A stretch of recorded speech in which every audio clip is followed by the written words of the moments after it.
بسم اللہ الرحمن الرحیم۔ اولم یسیروا فی الارض، تخویف دنیاوی، کیا وہ لوگ چکر نہیں لگاتے زمین میں؟ فینظروا کیف کان عاقبۃ الذین، پس وہ دیکھیں ان لوگوں کا انجام جو ان سے پہلے تھے، الذین کانوا من قبلہم، جو لوگ ان سے پہلے تھے، کانوا ہم اشد منہم قوۃ، کہ یقیناً وہ تھے ان سے زیادہ قوت والے، طاقتور،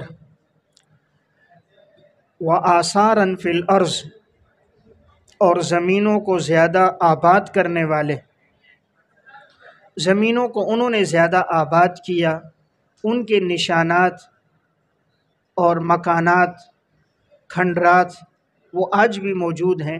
فَأَخَذَهُمُ اللَّهُ بِذُنُوبِهِمْ، پس اللہ تعالیٰ نے پکڑ لیا ان کو بسبب ان کے گناہوں کے۔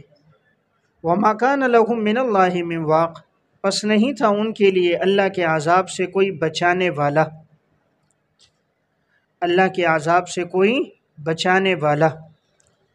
کانوا ہم اشد، اس پر عنوان ہے اسباب غرور کے، تکبر کے اسباب کیا تھے، کس وجہ سے یہ لوگ گمراہ ہوئے؟ تو گمراہی کے اسباب کیا ہیں؟ تو یہاں پر سب سے پہلا سبب تھا اشد منہم قوتاً، نمبر 1 کہ وہ قوت میں زیادہ تھے، وآثارا، نمبر 2 اور زمینوں کے آباد کرنے میں، اور زمینوں میں علامات اور آثار کے اعتبار سے بھی وہ زیادہ تھے۔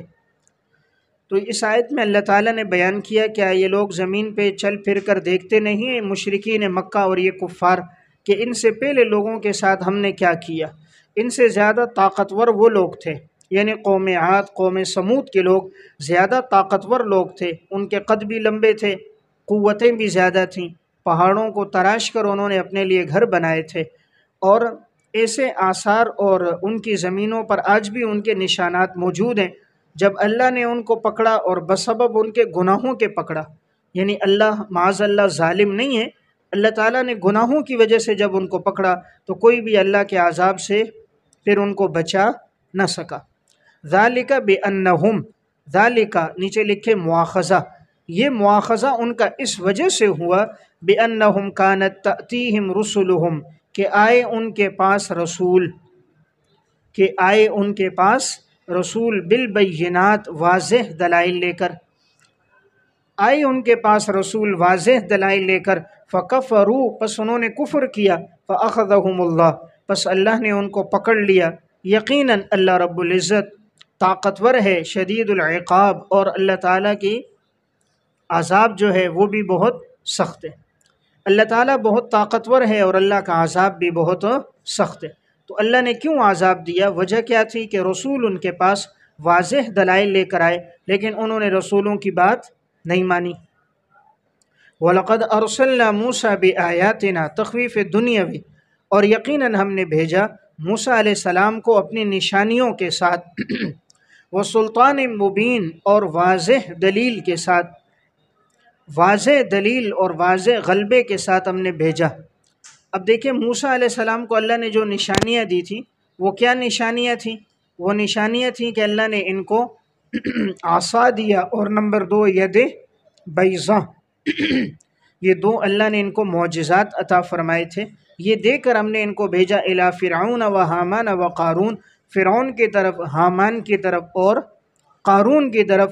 فقالو، ان سب نے کہا، ساحر کذاب، کہ معاذ اللہ موسیٰ علیہ السلام جادوگر ہیں اور بہت جھوٹ بولنے والے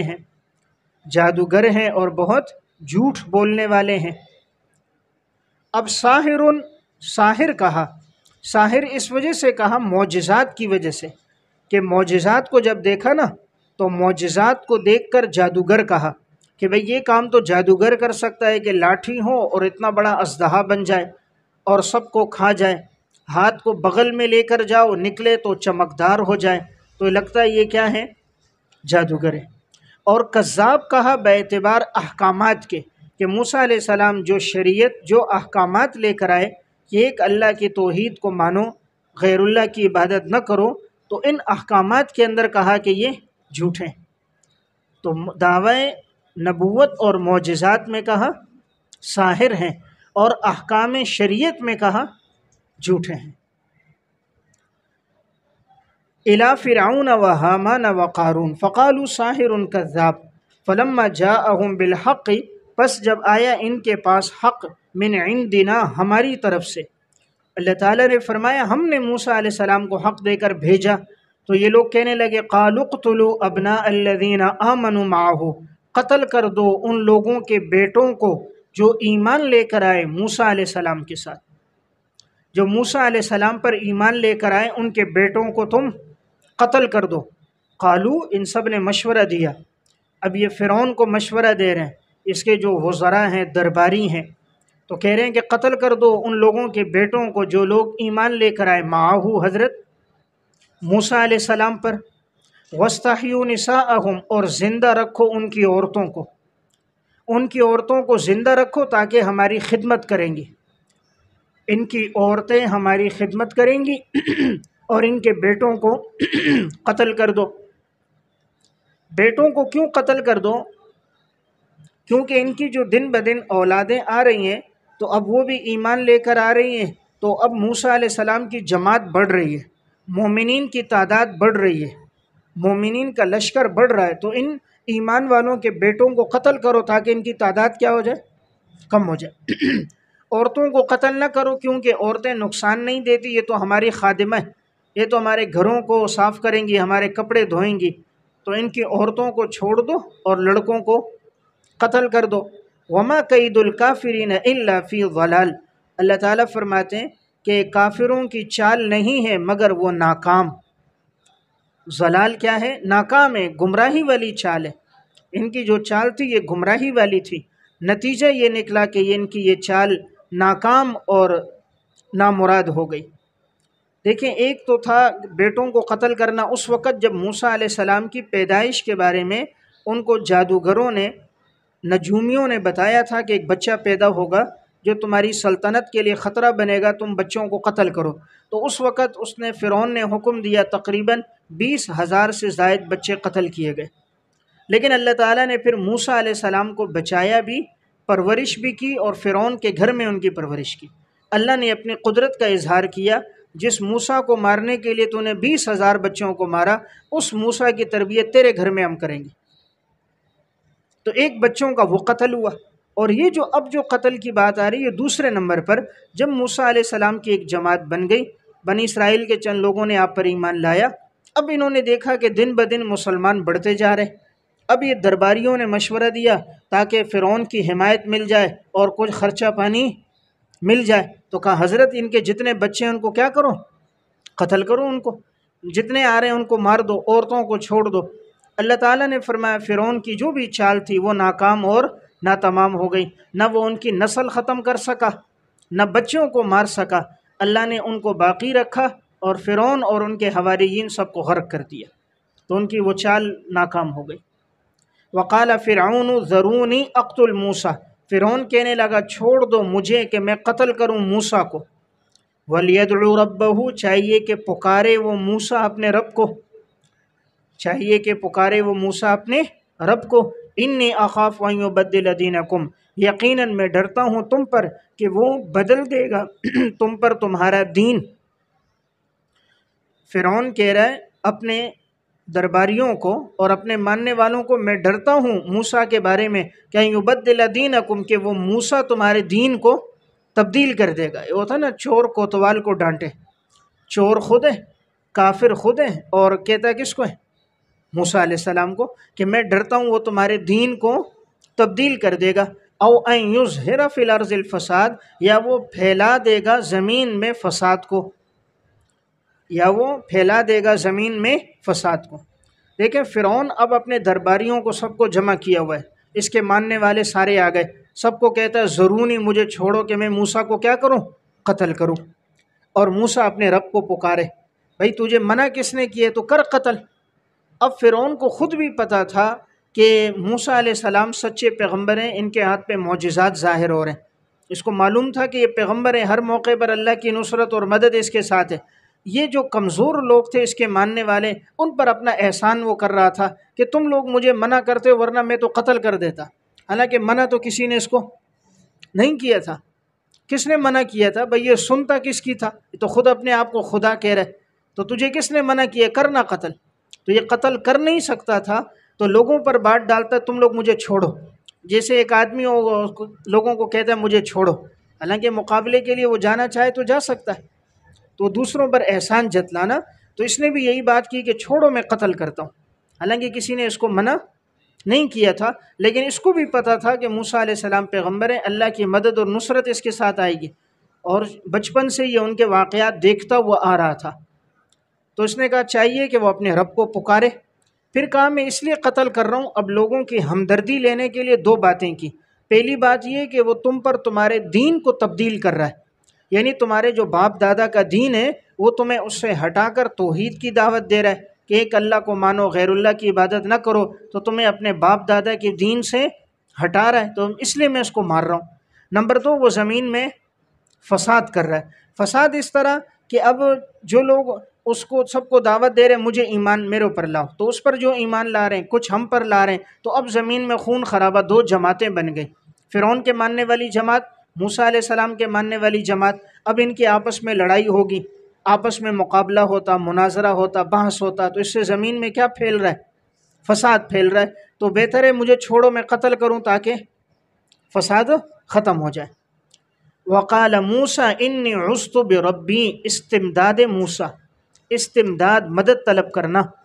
موسیٰ علیہ السلام کو جب پتہ چلا کہ یہ دھمکیاں دے رہا ہے، تو جو گرجتے ہیں وہ برستے نہیں ہیں، جو گرجتے ہیں وہ برستے نہیں ہیں۔ گرجتا ہے جو بادل ہے نا، بادل گرجتا ہے برستا ہے؟ بادل نہیں برستا، کیا برستا ہے؟ بارش، بارش برستی۔ تو یہ جو دھمکیاں دینے والے ہوتے ہیں یہ ویسے ہی ہوتے ہیں، کر کچھ نہیں سکتے، صرف ویسے ہی زبانی جمع خرچ۔ لیکن پیغمبر میں ہر وقت عاجزی، تواضع، اللہ کی طرف نصرت، مدد بہت زیادہ ہوتی۔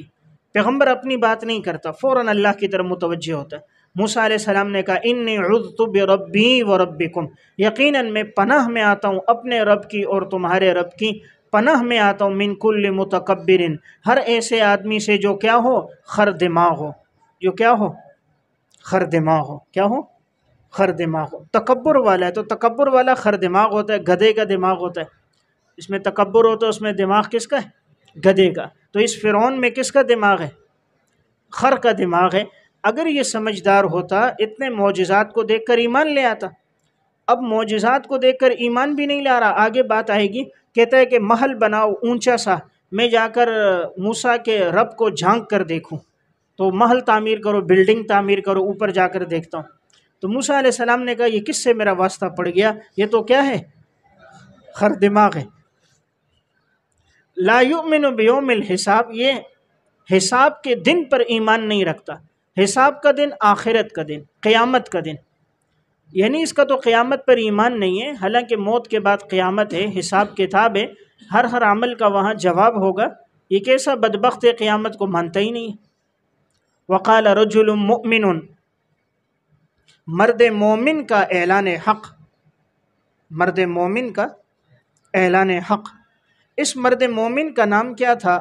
مشہور یہ ہے کہ اس کا نام شمعون تھا، یہ فرعون کا وزیر تھا، فرعون کا، لیکن اس نے اپنے ایمان کا اظہار نہیں کیا تھا۔ موسیٰ علیہ السلام پر ایمان لے آیا تھا لیکن اپنے ایمان کو مخفی رکھا تھا۔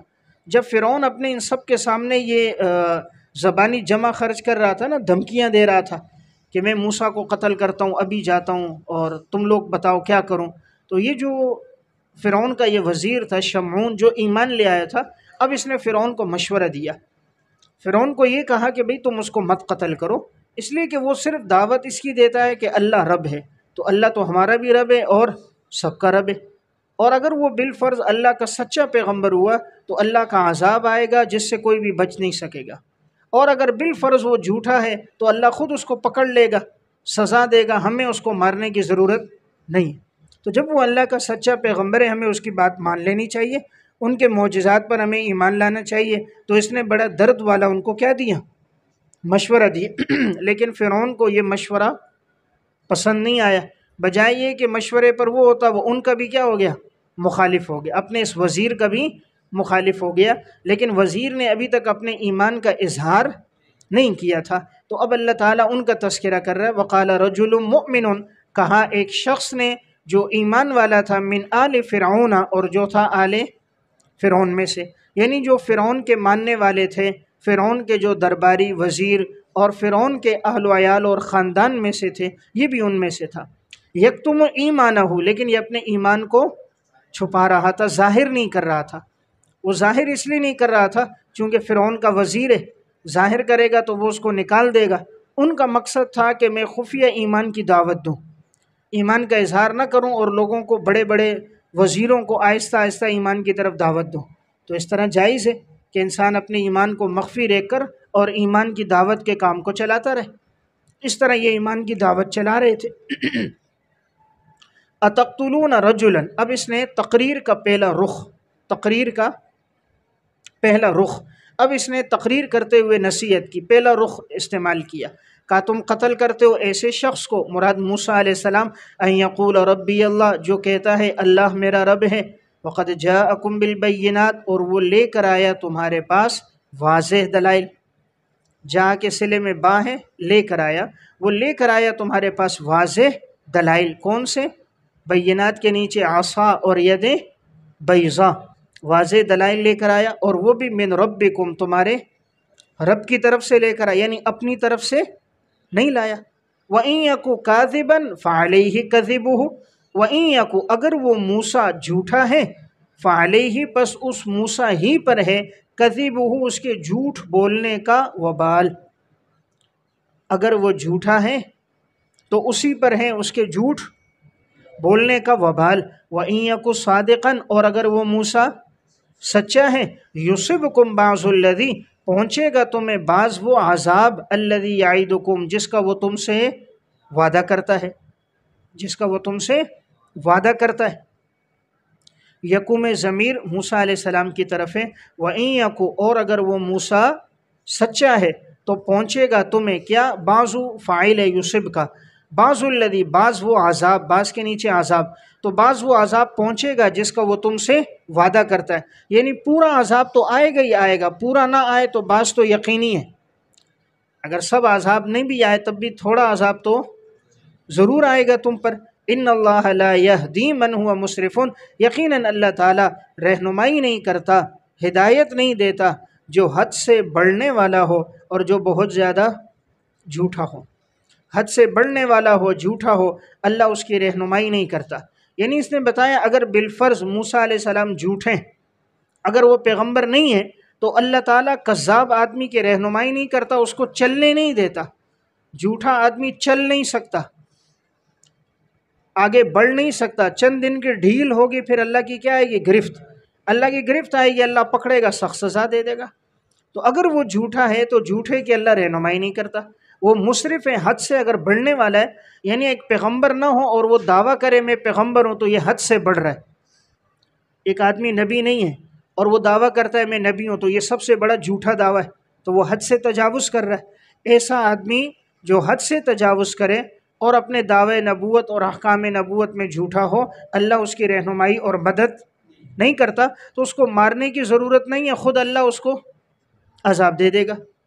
یا قوم لکم الملک ظاہرین فی الارض، اے میری قوم یقیناً تمہارے پاس ہے آج بادشاہت، آج تمہارے پاس کیا ہے، بادشاہت ہے، ظاہرین فی الارض، تم لوگ غالب ہو زمین میں، ابھی تو تمہاری بادشاہت فرعون کی ہے اور فرعون کی اکثریت ہے، زمین پہ غلبہ اس کا ہے۔ فَمَن يَنصُرُنَا مِن بَأْسِ اللَّهِ إِن جَاءَنَا، پس کون ہماری مدد کرے گا اللہ کے عذاب سے اگر وہ ہم پر آ گیا، اگر اللہ کا عذاب آ گیا ہم پر تو اللہ کے مقابلے میں کون ہماری مدد کرے گا؟ تو اگر وہ پیغمبر سچا ہے اور اللہ کا عذاب آ گیا پھر تو کوئی مدد کرنے والا نہیں ہے۔ اب دیکھیں بڑی محبت سے سمجھایا، لیکن فرعون وہی تھا، خر دماغ تھا۔ تو قال فرعون، فرعون نے کہا ما اریکم الا ما ارا، میں نہیں دکھاتا تمہیں وہ مگر جو میں دیکھتا ہوں، میں نہیں دکھاتا تمہیں مگر وہ جو میں دیکھتا ہوں، وما اہدیکم میں نہیں تمہاری رہنمائی کرتا، الا سبیل الرشاد مگر بھلائی کے راستے کی طرف، مگر بھلائی کے راستے کی طرف۔ یعنی فرعون اب بجائے دیکھیں وہ دلائل کا جواب دیتا، مرد مومن نے کیسی بڑی معقول بات کی نا، معقول بات تھی کہ اگر وہ سچا پیغمبر ہے مان لو ورنہ اللہ کا عذاب آئے گا، اور اگر وہ جھوٹا ہے تو اللہ خود اس کو مار دے گا، پکڑ لے گا، ہمیں اس کو مارنے کی کوئی ضرورت نہیں ہے۔ اب یہ بات بڑی معقول تھی، سمجھ میں آنے والی تھی۔ اس نے آگے سے کیا کہا، میں تمہیں وہ دکھاؤں گا جو میں دیکھتا ہوں، یعنی میں جو دیکھ رہا ہوں، میرے پر جو اللہ کی مدد آ رہی ہے کہ میں اصل میں بادشاہ ہوں، رب ہوں، جو میرے پاس اختیارات، جو میرے پاس قوت اور طاقت اور باغات، جو نصرت اور مدد میرے پاس ہے، وہ سب کچھ تمہیں دکھاؤں گا۔ یعنی تم سے وہ ساری چیزیں پوشیدہ ہیں جو میں دیکھ رہا ہوں۔ تو یہ کس کو دیکھ رہا؟ ابلیس کو دیکھتا تھا، جنات اور شیاطین کو دیکھتا تھا، تو وہ اس کو کہتے تھے ہم تیری مدد کریں گے۔ تو یہ ان کو بتا رہا ہے کہ میں جو دیکھ رہا ہوں تمہیں بھی دکھا دوں گا، باقی میں تمہاری غلط رہنمائی نہیں کرتا، میں تو کس راستے کی کرتا ہوں؟ سبیل الرشاد، وہ بھلائی کا راستہ ہے۔ تو ہر باطل اپنے گمراہی کے راستے کو بھی کیا کہتا ہے؟ بھلائی کا راستہ کہتا ہے۔ کوئی گمراہ اپنے راستے کو یہ نہیں کہتا غلط ہے، کوئی بھی غلط ہوگا وہ بھی کہے گا میں ٹھیک ہوں باقی غلط ہے۔ جس نے جو چشمہ پہنا ہوا ہے نا اس کو وہی نظر آ رہا ہے۔ اب کسی نے ہرا پہنا ہے، کسی نے پیلا ہے، کسی نے سیاہ ہے، تو جو جس اینک سے دیکھتا ہے اس کو وہی نظر آتا ہے۔ وقال الذی آمن یا قوم، تقریر کا دوسرا رخ، تقریر کا دوسرا رخ۔ اب مرد مومن نے سمجھانے کے لیے دوبارہ پہلو بدل کر پھر بات شروع کی۔ اس میں اب تہدید اور تخویف کے ساتھ ڈرایا، تہدید اور تخویف، یعنی دھمکی بھی دی، خوف بھی دلایا، پھر ان کو دوبارہ دعوت شروع کر دی۔ یہ حکمت کے ساتھ دعوت ہے۔ وقال الذی آمن یا قوم، اور کہا اس شخص نے جو ایمان لے کر آیا، کہا اے میری قوم، انی اخاف علیکم، یقیناً میں ڈرتا ہوں تم پر، مثل یوم الاحزاب، جس طرح کے لشکروں والے دن پر عذاب آیا۔ لشکروں والوں پر جو عذاب تھا، پہلے جو لشکر گزرے نا، بڑے بڑے لشکر، وہ کون سے ہیں؟ مثل دأب قوم نوح، جیسے کہ حالت قوم نوح کی، دأب معنی حالت، جیسے کہ حالت گزری ہے، واقعہ گزرا ہے قوم نوح کا، قوم عاد کا، قوم سمود کا، والذین من بعدہم، اور وہ قومیں جو ان کے بعد آئیں۔ وما اللہ یرید ظلما للعباد، اللہ نہیں ارادہ کرتا اپنے بندوں کو ظلم کرنے کا، اللہ اپنے بندوں پر ظلم کا ارادہ نہیں کرتا۔ اب دیکھیں، اب دوسرے طریقے سے ڈرایا۔ دیکھو اگر یہ پیغمبر ہیں اور ہم ایمان نہیں لائیں گے تو ہم سے پہلے قومیں گزری اور وہ بڑے بڑے لشکر تھے، ہم تو ان کے مقابلے میں چند لوگ ہیں، قوم نوح، قوم عاد، قوم سمود، ان کے بعد بھی بڑی قومیں آئیں، انہوں نے نہیں مانا، اللہ نے سب کو کیا دیا؟ عذاب دیا۔ اور پھر آگے بتایا اللہ اپنے بندوں پہ ظلم نہیں کرتا کہ ویسے ظلماً عذاب دے، اللہ نے حق پر عذاب دیے کہ انہوں نے ایمان نہیں لایا، عذاب دیا، اگر ہم بھی ایمان نہیں لائیں گے تو ہم پر بھی عذاب ہوگا۔ یا قوم انی اخاف علیکم، اے میری قوم یقیناً میں ڈرتا ہوں تم پر، یوم التناد، پکارنے والے دن سے۔ تناد پکارنے والا دن، جس دن ہر آدمی دوسرے کو پکارے گا نا، قیامت کو جو دن ہوگا، ہر ایک آدمی مدد کے لیے دوسرے کو پکار رہا ہوگا، بھائی ہے اپنے بھائی کو، والد کو، عزیز و اقارب کو، اولاد کو پکاریں گے۔ یوم تولون مدبرین، جس دن تم پھرو گے، تولون پھرو گے، بریکٹ میں بھاگو گے، پھرو گے یعنی بھاگو گے، مدبرین پیٹھ پھیر کر، جس دن تم پھرو گے، پلٹو گے، بھاگو گے پیٹھ پھیر کر، ما لکم من اللہ من عاصم، نہیں ہوگا تمہارے لیے اللہ کے مقابلے میں کوئی بچانے والا، نہیں ہوگا تمہارے لیے من اللہ، اللہ کے مقابلے میں، اللہ کے مقابلے میں اور اللہ کے عذاب سے، من عاصم، کوئی بچانے والا، یعنی تم ڈرو اس دن قیامت کے دن سے کہ جس دن جب اللہ کا عذاب آئے گا تمہیں کوئی بھی بچا نہیں سکے گا۔ وَمَن يُضْلِلِ اللَّهُ، پس جس کو اللہ گمراہ کر دے، فَمَا لَهُ مِنْ هَادٍ، نہیں ہے اس کے لیے کوئی ہدایت دینے والا، اس کو کوئی ہدایت دینے والا نہیں ہے۔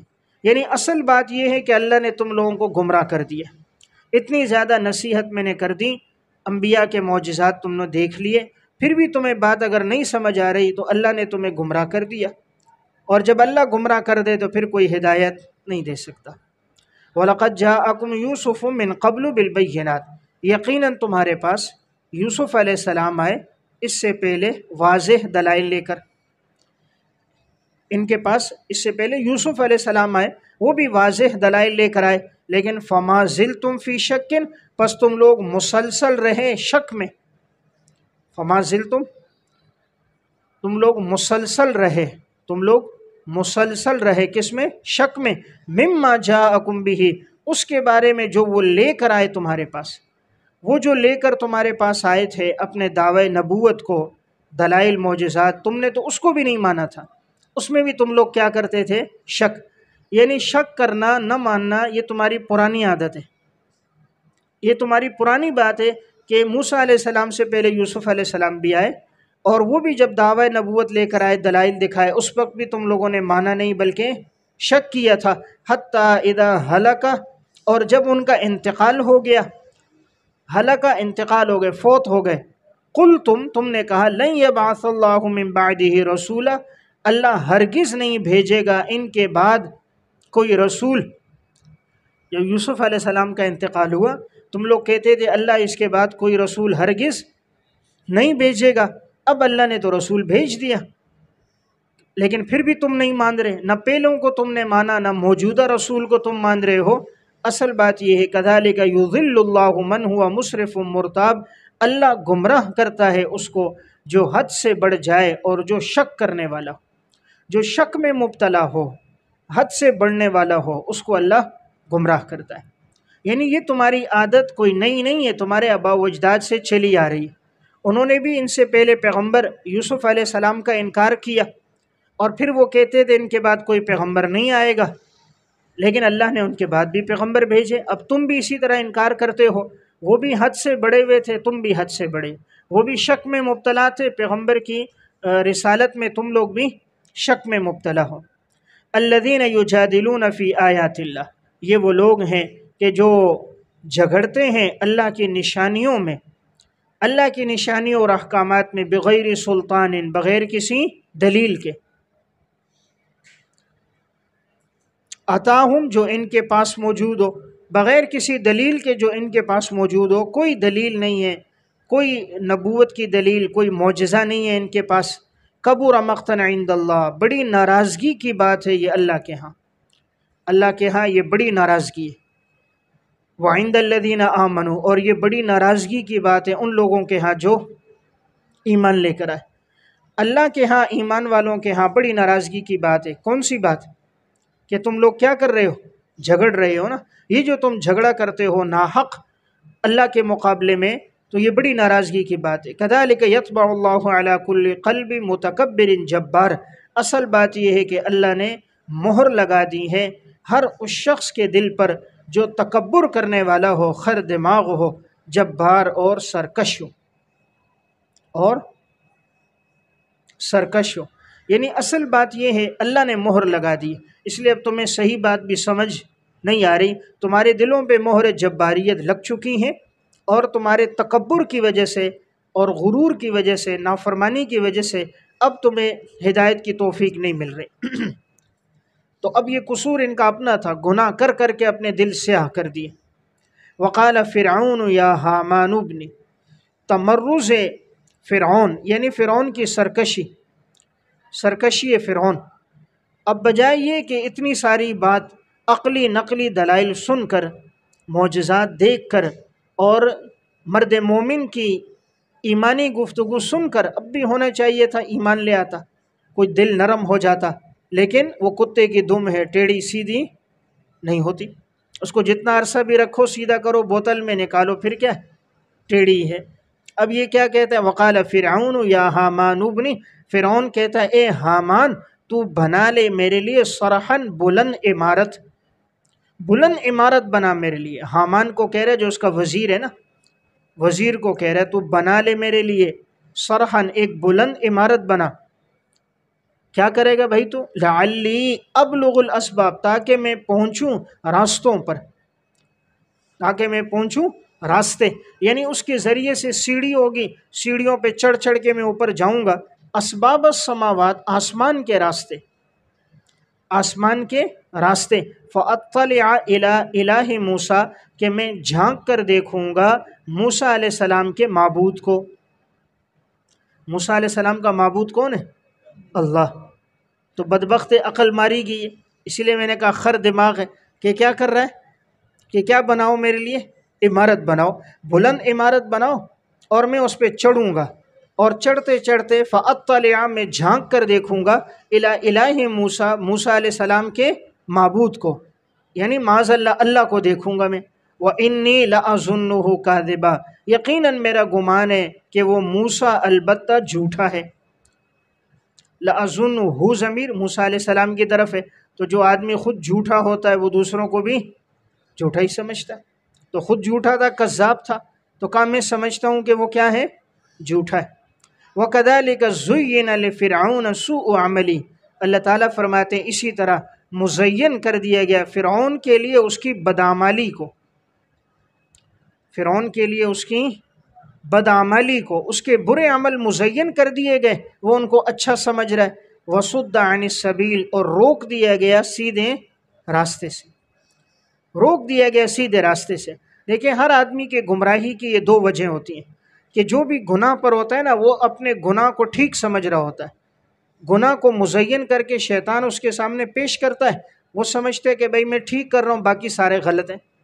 اسی طرح کوئی باطل عقیدے پر ہے، شیطان نے مزین کر کے اس کو پیش کر دیا، وہ سمجھ رہے میری بات میرا عقیدہ ٹھیک ہے، باقی لوگ غلط ہیں۔ تو شیطان گناہ کو، خواہشات کو مزین کرتا ہے۔ اب کوئی اجنبی عورت ہے، مزین کر کے سامنے لاتا ہے، دیکھ اس کو، اپنی بیوی ہے اس طرف نظر نہیں کرتا، اس کے پاس نہیں جاتا، بات نہیں کرتا، گناہ کے کام کی طرف کیا کرتا ہے؟ رغبت ہے۔ حلال چیزیں اتنی رغبت نہیں، حرام ہے اس کو مزین کر کے پیش کرتا ہے کہ حرام میں بڑی لذت ہے، اس کو دکھاتا ہے۔ تو وَصُدَّ عَنِ السَّبِيلِ، اور یہ روک دیا گیا سیدھے راستے سے۔ وَمَا كَيْدُ فِرْعَوْنَ، فرعون کی یہ چالیں نہیں تھیں، إِلَّا فِي تَبَابٍ، مگر ان میں تو تباہی تھی، تباہی، ہلاکت۔ فرعون کی یہ جتنی چالیں، کہ یہ جو پھینترے بدلتا ہے، مختلف بار بار کبھی ایک بات کرتا ہے کبھی دوسری باتیں کرتا ہے، اس کی یہ ساری تدبیریں کیا تھی؟ تباہی تھیں، اور وہی تباہی ہوئی کہ اللہ نے اس کو اور اس کے حواریین کو غرق کر دیا، اور اس کی لاش کو قیامت تک کے لیے عبرت کا سامان بنا کے آج بھی باقی رکھا، تاکہ لوگ قیامت تک اس سے عبرت حاصل کریں۔ وقال الذی آمن یا قوم اتبعون، تقریر کا تیسرا رخ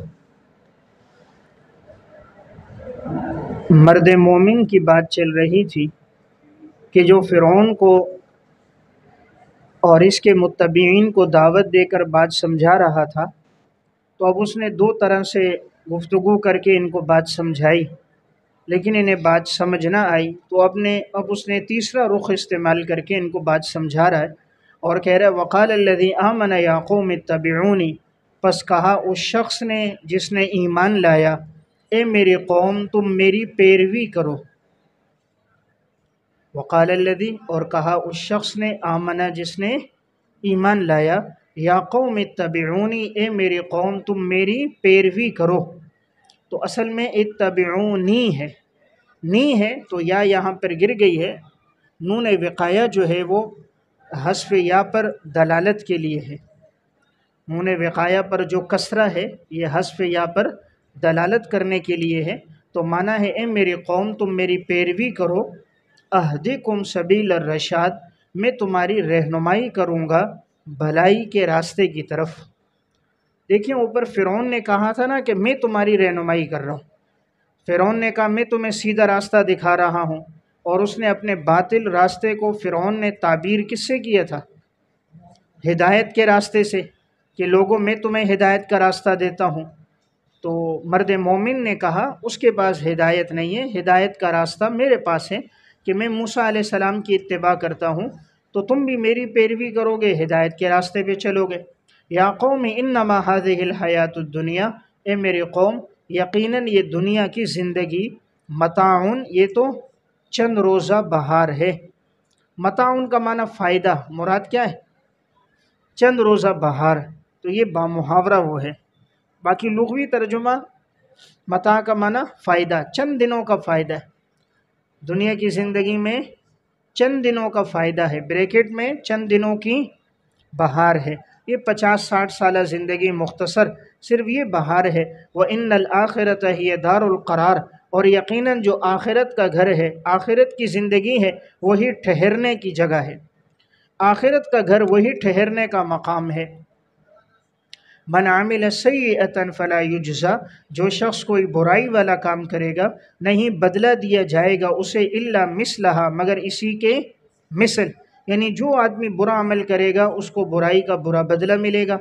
ومن عمل صالحا من ذکر، جو شخص عمل کرے گا نیک، اچھا عمل کرے گا، جو شخص بھی اچھا عمل کرے چاہے وہ مذکر ہو او انثی یا مؤنث ہو، وہو مؤمن، اس حال میں کہ وہ مومن ہو، فاولئک یدخلون الجنۃ، پس یہی لوگ جنت میں داخل ہوں گے، یرزقون فیہا بغیر حساب، اور انہیں رزق دیا جائے گا جنت میں بغیر حساب کے، رزق دیا جائے گا جنت میں بغیر حساب کے۔ تو مرد مومن نے بتایا کہ دنیا کی زندگی چند روزہ بہار ہے، اصل زندگی آخرت کی ہے، وہی ٹھہرنے کی جگہ ہے، اور بتایا اگر تم برائی کرو گے تو برائی کا بدلہ تمہیں برائی کے ساتھ ملے گا، اور اگر کوئی نیک عمل کرتا ہے چاہے مرد ہو یا عورت ہو، اللہ ان کو جنت میں داخل کرے گا اور جنت میں رزق دے گا بغیر حساب کے۔ وَيَا قَوْمِ مَا لِي أَدْعُوكُمْ، تقریر کا چوتھا رخ،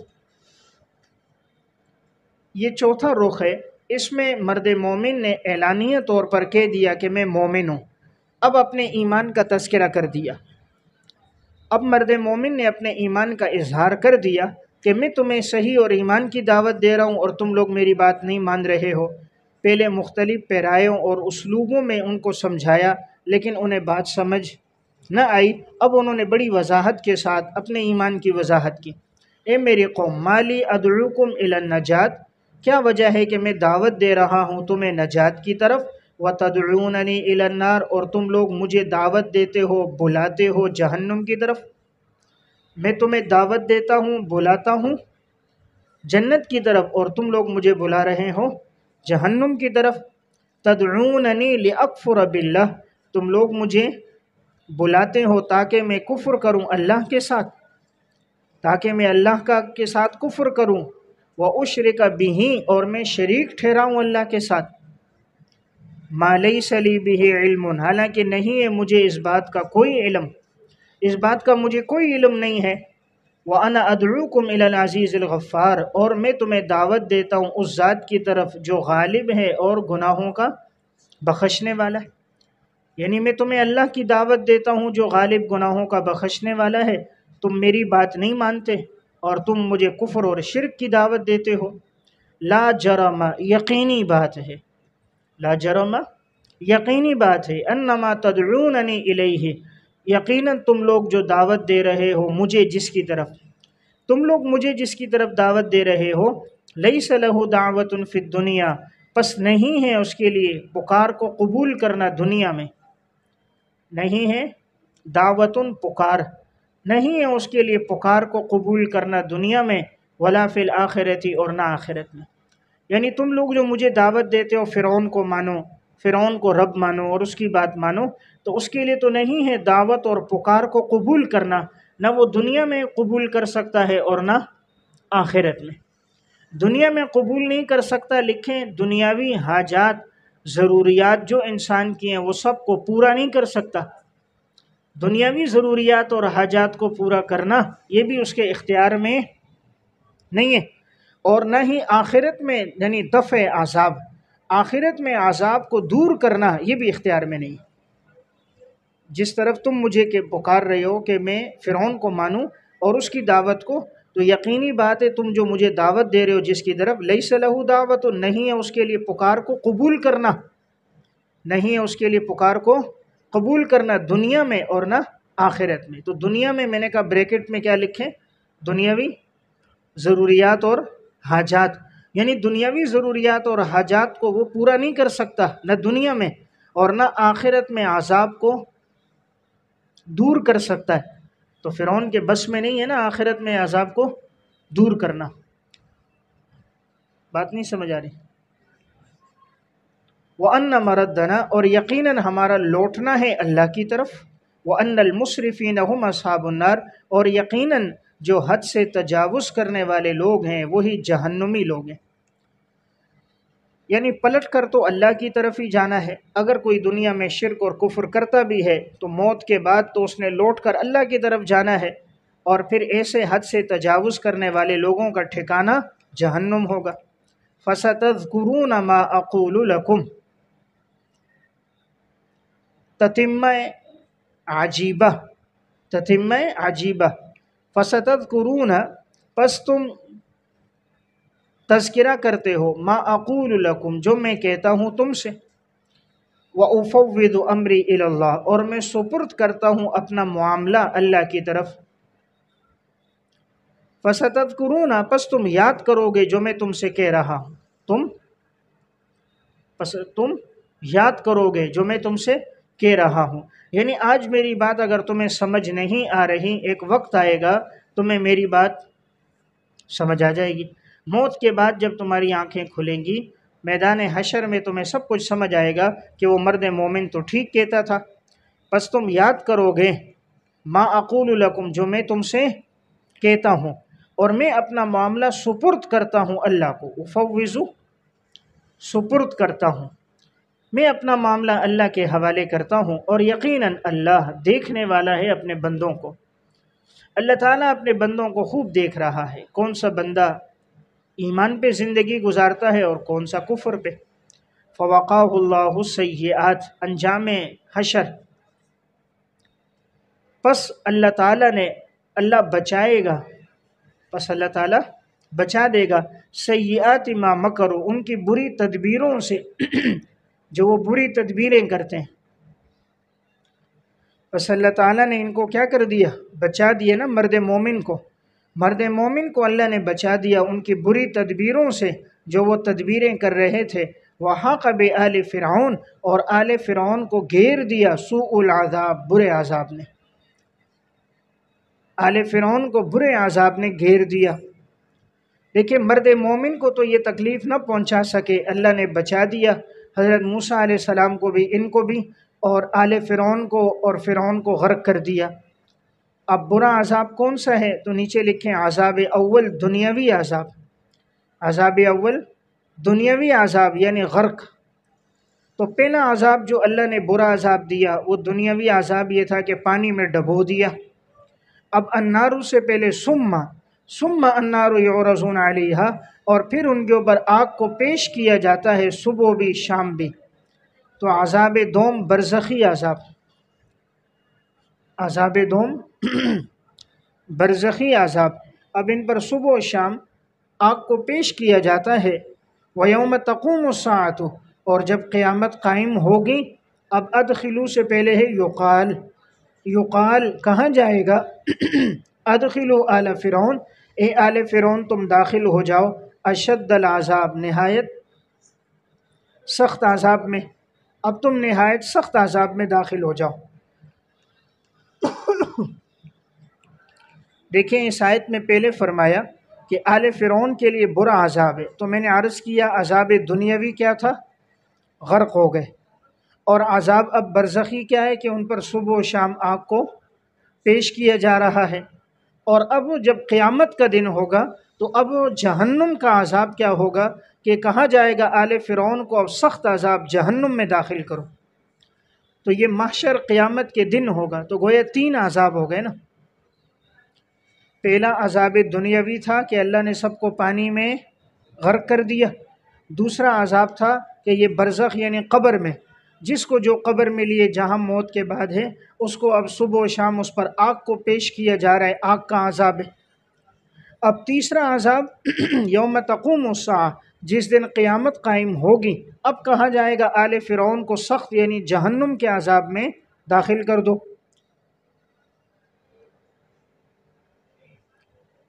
تو تیسرا عذاب اس سے بھی زیادہ سخت ہوگا۔ اس آیت سے عذاب قبر ثابت ہوتا ہے، عذاب قبر کا ثبوت ہے، وہ اس طور پر کہ اللہ نے فرمایا جیسے ہی یہ لوگ پانی میں غرق ہوئے اب ان پر صبح و شام آگ پیش ہو رہی ہے، یہ قبر کا عذاب ہے، کیونکہ وہ جو جہنم کا وہ تو آگے آ رہا ہے نا، جہنم کا عذاب تو آگے آ رہا ہے، قیامت کا یوم تقوم الساعہ، وہ تو آگے آ رہا ہے، قیامت کے دن جو عذاب ہوگا ادخلوا آل فرعون، جہنم کا عذاب وہ تو بعد میں ہوگا قیامت کے دن، اس سے پہلے جو عذاب ہو رہا ہے موت کے بعد سے لے کر قیامت کے دن تک یہ عذاب قبر ہے۔ تو اس آیت سے پتہ چلا کہ عذاب قبر ان کو ہوتا ہے، صبح بھی ہوتا ہے اور شام بھی ہوتا ہے۔ تو یہاں فوراً ہی عذاب یہ شروع ہو گیا۔ اب جہاں کہیں وہ موجود ہیں فرعون اور اس کے حواریین، اللہ ان کو عذاب دے رہا ہے، تو اس کو کہتے ہوتے ہیں عذاب برزخی۔ برزخ بھی کہتے ہیں، قبر بھی کہتے ہیں۔ قبر کا جو لفظ ہے، قبر کا لفظ خاص ہے، برزخ کا لفظ عام ہے۔ برزخ کہتے ہیں زمانے کو، قبر کہتے ہیں مکان کو۔ جس گھڑے میں انسان کو دفن کیا جاتا ہے اس گھڑے کا نام کیا ہے؟ قبر، سمجھ گئے؟ اور برزخ کہتے ہیں زمانہ، موت کے بعد سے لے کر قیامت تک جو زمانہ ہے اس زمانے کو کہتے ہیں برزخ۔ موت کے بعد سے لے کر قیامت تک کے زمانے کو کہا جاتا ہے برزخ۔ قرآن کریم میں وَمِن وَرَائِهِمْ بَرْزَخٌ إِلَى يَوْمِ يُبْعَثُونَ، اٹھائے جانے کے دن تک یہ برزخ میں ہوں گے۔ تو برزخ کی تعبیر اس لیے اختیار کرتے ہیں تاکہ قبر کے مفہوم میں وسعت آ جائے۔ جب یہ اعتراض سامنے آنے لگا کہ بہت سارے لوگوں کو قبر نہیں ملتی تو ان کو عذاب کیسے ہوگا؟ مثلا کوئی پانی میں ڈوب کر مر گیا، کوئی جل کر مر گیا، دیوار کے نیچے آ کر مر گیا، جانور نے کھایا اور اس کا جسم ختم ہو گیا، تو اس کے لیے لفظ برزخ استعمال ہوتا ہے کہ جہاں بھی اس کے جسم کے جو حصے، جو ذرات ہوں گے اللہ قادر ہے وہیں پر اس کو سزا دے گا۔ تو اس لیے برزخ در حقیقت لفظ قبر کے مفہوم میں وسعت کے لیے آتا ہے، تاکہ کہیں اگر قبر پر اشکال ہو کہ فلاں کو قبر نہیں ملی تو بھئی جہاں کہیں بھی ہے وہ برزخ میں ہے، وہاں اللہ اس کو عذاب دے رہا ہے۔ بات سمجھ گئے؟ تو یہاں بھی میں نے جو بات عرض کی عذاب قبر کا ثبوت ہے وہ اس طرح کہ ان پر صبح و شام آگ پیش ہو رہی ہے، تو آگ کا پیش ہونا یہ عذاب قبر ہے، اس لیے کہ قیامت کے عذاب کا تذکرہ وہ آگے آ رہا ہے۔ وَإِذْ يَتَحَاجُّونَ، احوال کفار بعد دخول نار، احوال کفار بعد دخول نار، جہنم میں داخل ہونے کے بعد اب کفار کے حالات کیسے ہوں گے؟ وَإِذْ يَتَحَاجُّونَ، جب باہم جھگڑیں گے یہ لوگ جہنم میں، باہم جھگڑیں گے جہنم میں، فَيَقُولُ الضُّعَفَاءُ، پس کہیں گے جو کمزور تھے، ضعفاء کمزور، تابعین، کیا لکھیں گے؟ تابعین کہیں گے، للذین استکبروا، ان لوگوں سے جنہوں نے تکبر کیا، متبوعین، تابعین کہیں گے متبوعین سے، انا کننا لکم تبعا، یقیناً ہم تمہاری پیروی کرنے والے تھے، دنیا میں ہم تمہاری پیروی کرتے تھے، فہل انتم مغنون عنا، پس کیا تم دفع کر سکتے ہو، ہٹا سکتے ہو ہم سے، مغنون ہٹا سکتے ہو ہم سے، نصیبا من النار، جہنم کے عذاب کا یہ حصہ، کیا تم ہٹا سکتے ہو ہم سے جہنم کے عذاب کا یہ حصہ؟ یعنی یہ تابعین اپنے متبوعین سے کہیں گے دیکھو دنیا میں تو ہم تمہاری بات مانتے تھے، تمہارے پیچھے چلتے تھے، کیا اب تم جہنم کے عذاب کو ہم سے دور کر سکتے ہو؟ قال الذین استکبروا، پس کہیں گے وہ لوگ جنہوں نے تکبر کیا، کون؟ متبوعین، انا کل فیہا، یقیناً ہم سب کے سب اب آگ میں ہیں، ہم سب کے سب اب جہنم میں، کل سب کے سب، فیہا جہنم میں، آپ بھی جہنم میں، ہم بھی، متبوعین بھی، تابعین بھی، ان اللہ قد حکم بین العباد، یقیناً اللہ نے فیصلہ کر دیا ہے بندوں کے درمیان۔ اب اللہ تعالیٰ نے فیصلہ کر دیا ہے، اب کوئی چھوٹ نہیں سکتا، آپ بھی جہنم میں ہو، ہم بھی جہنم میں ہیں۔ اب یہ سارے مشترکہ کہیں گے، وقال الذین فی النار، پس کہیں گے وہ لوگ جو جہنم میں، لکھے تمام ناری،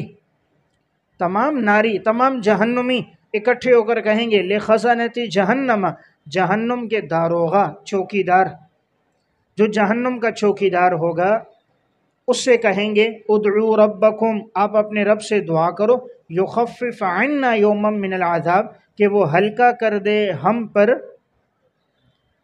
عذاب کو ایک دن کے لیے، وہ اللہ ہم پر ایک دن عذاب کو ہلکا کر دے، تو یہ سارے مل کر کہیں گے داروغہ جہنم سے کہ آپ اللہ سے دعا کرو۔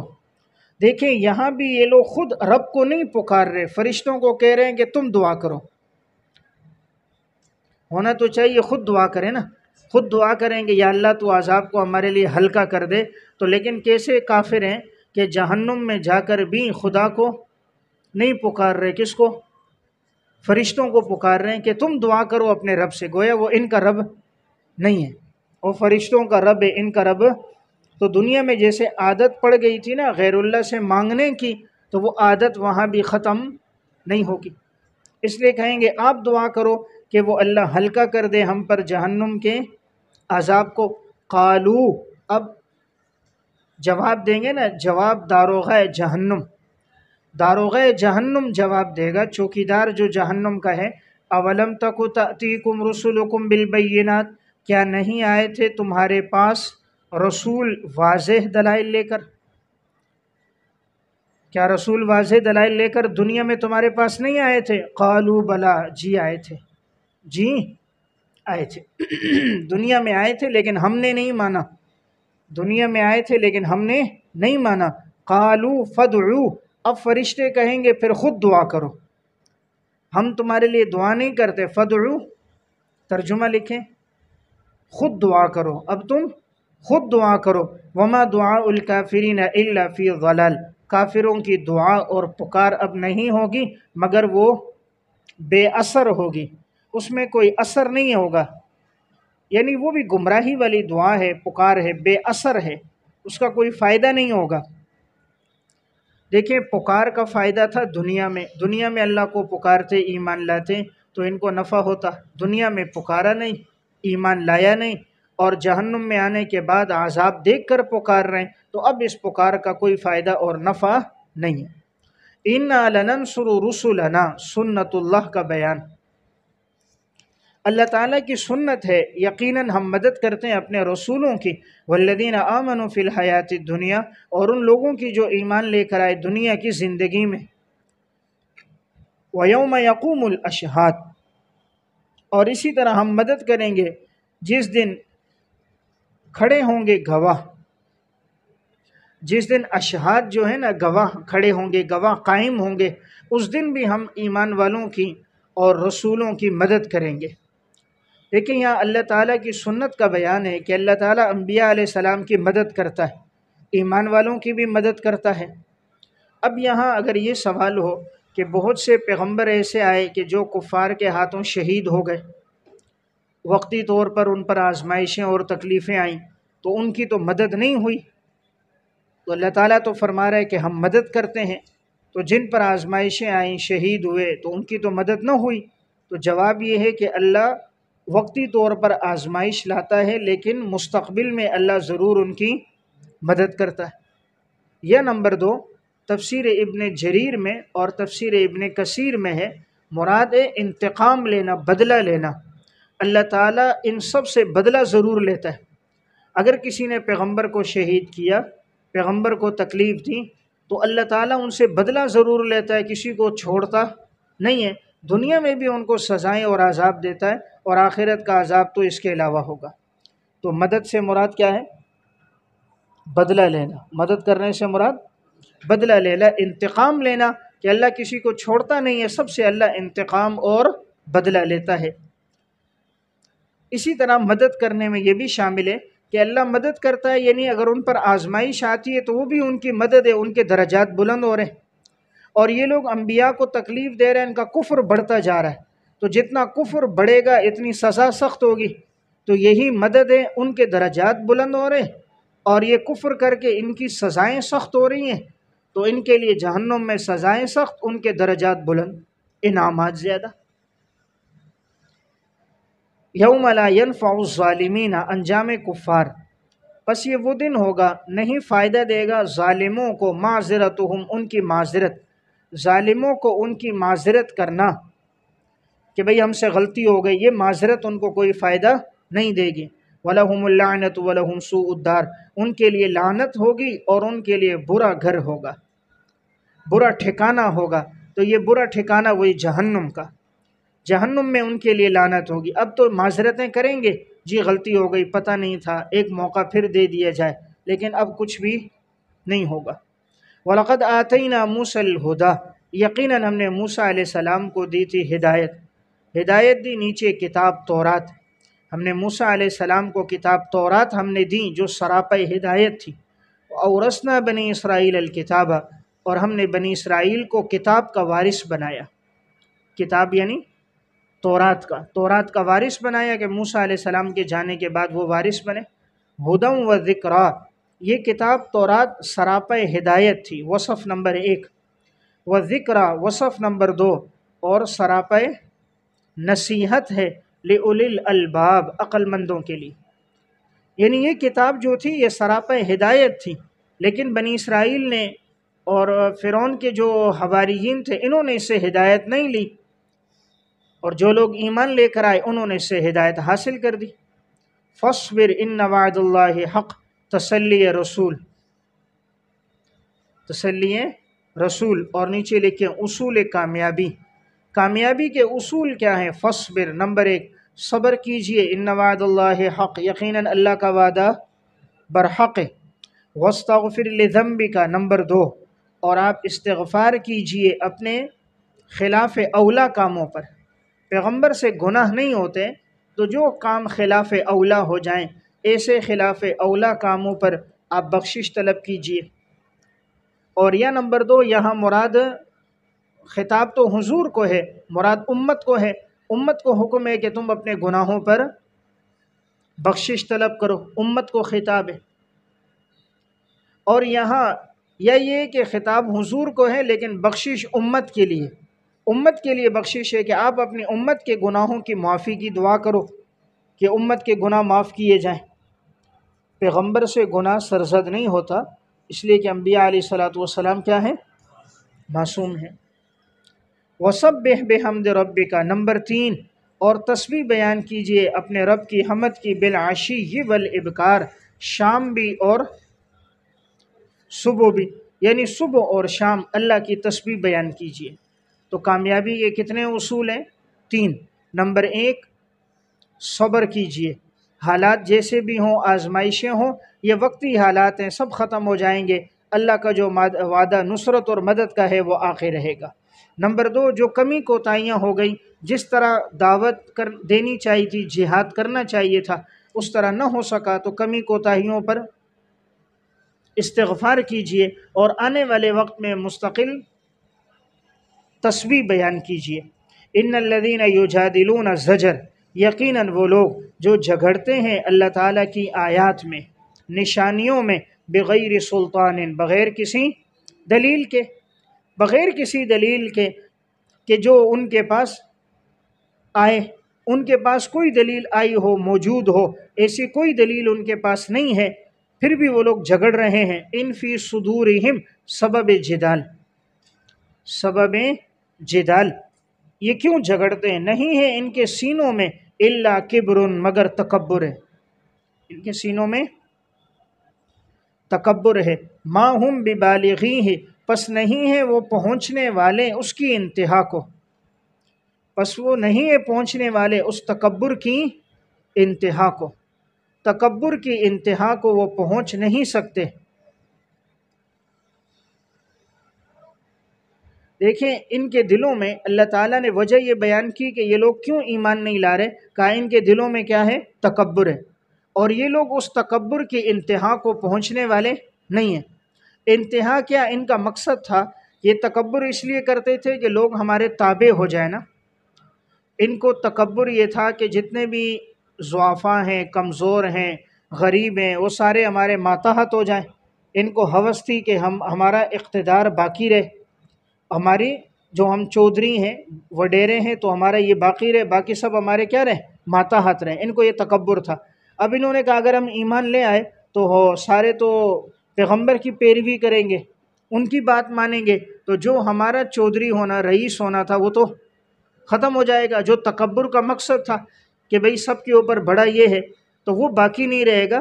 تو اس لیے کہا یہ لوگ بھی تکبر کی انتہا کو نہ پہنچ سکے، انتہا جو تھی وہ بھی ختم ہو گئی۔ مقصد تھا کہ جو ان کے حرص و ہوس تھی کہ ہمارا بڑا ہونا، رئیس ہونا باقی رہے گا، وہ بھی ختم ہو گیا۔ دوسری یہ تھی، ان کو اپنی ریاست اور اقتدار کی فکر تھی۔ ان کو یہ تھا کہ ابھی ہم لوگ، ہمارے پاس ریاست ہے، ہمارے پاس اقتدار ہے، ہماری حکمرانی ہے، اس وجہ سے ہمارا تکبر ہے، ہماری بات چلتی ہے۔ اگر پیغمبر پر ایمان لائیں گے پھر تو بات چلے گی پیغمبر کی، لوگ پیغمبر کی بات مانیں گے، ہماری بات نہیں مانیں گے، تو جو ہمارا اثر رسوخ ہے، جو ہماری ریاست کے اندر بات مانی جا رہی ہے، جو چودراہٹ ہے، وہ ہماری ختم ہو جائے گی۔ اس لیے ان کو اس پر کیا تھی؟ تکلیف تھی۔ تو اس لیے قرآن نے کہا ان کے سینوں میں تکبر ہے، بس نہیں ہے یہ پہنچنے والے اس تکبر کی بھی انتہا۔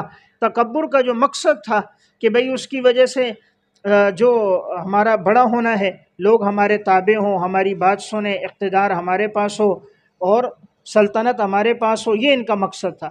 انہوں نے کہا اگر ہم نے ایمان لایا تو بات تو حضور کی چلے گی، ہماری جو حیثیت تھی قوم میں وہ ختم ہو جائے گی۔ تو جس مقصد کے لیے کیا، وہ بھی ان کو وہ بھی نہ ملا۔ نتیجہ وہی ہوا، اللہ نے مسلمانوں کو فتح دی، جوگ در جوگ یہی کفار ایمان لے کر آ گئے، اور ان کی وہی سلطنت، وہی اقتدار، سب کچھ ختم ہو گیا۔ بدر میں 70 قیدی بن کر آ گئے، 70 مارے جا چکے، پھر آگے احزاب میں آئے، ان کو شکست ہوئی، خیبر میں پھر شکست ہوئی، ہر جنگوں میں شکست ہوتی گئی، یہاں تک کہ فتح مکہ کے موقع پر لوگ جوگ در جوگ ایمان لے کر آ گئے، اسلام کو اللہ نے غلبہ دے دیا، فتوحات بڑھ گئی، مکہ فتح ہو گیا، تو اسلام آگے پھیلتا گیا۔ جو ان کا مقصد تھا کہ ہماری حکمرانی ہوگی، کفر اور شرک کا غلبہ ہوگا، تو وہ باقی نہ رہا۔ فاستعذ باللہ، پس آپ اللہ کی پناہ میں آئیے، آپ اللہ کی پناہ میں آئیے، باللہ کے بعد عن شرہم، ان کے شر سے، ان کے شر سے آپ اللہ کی پناہ میں آئیے۔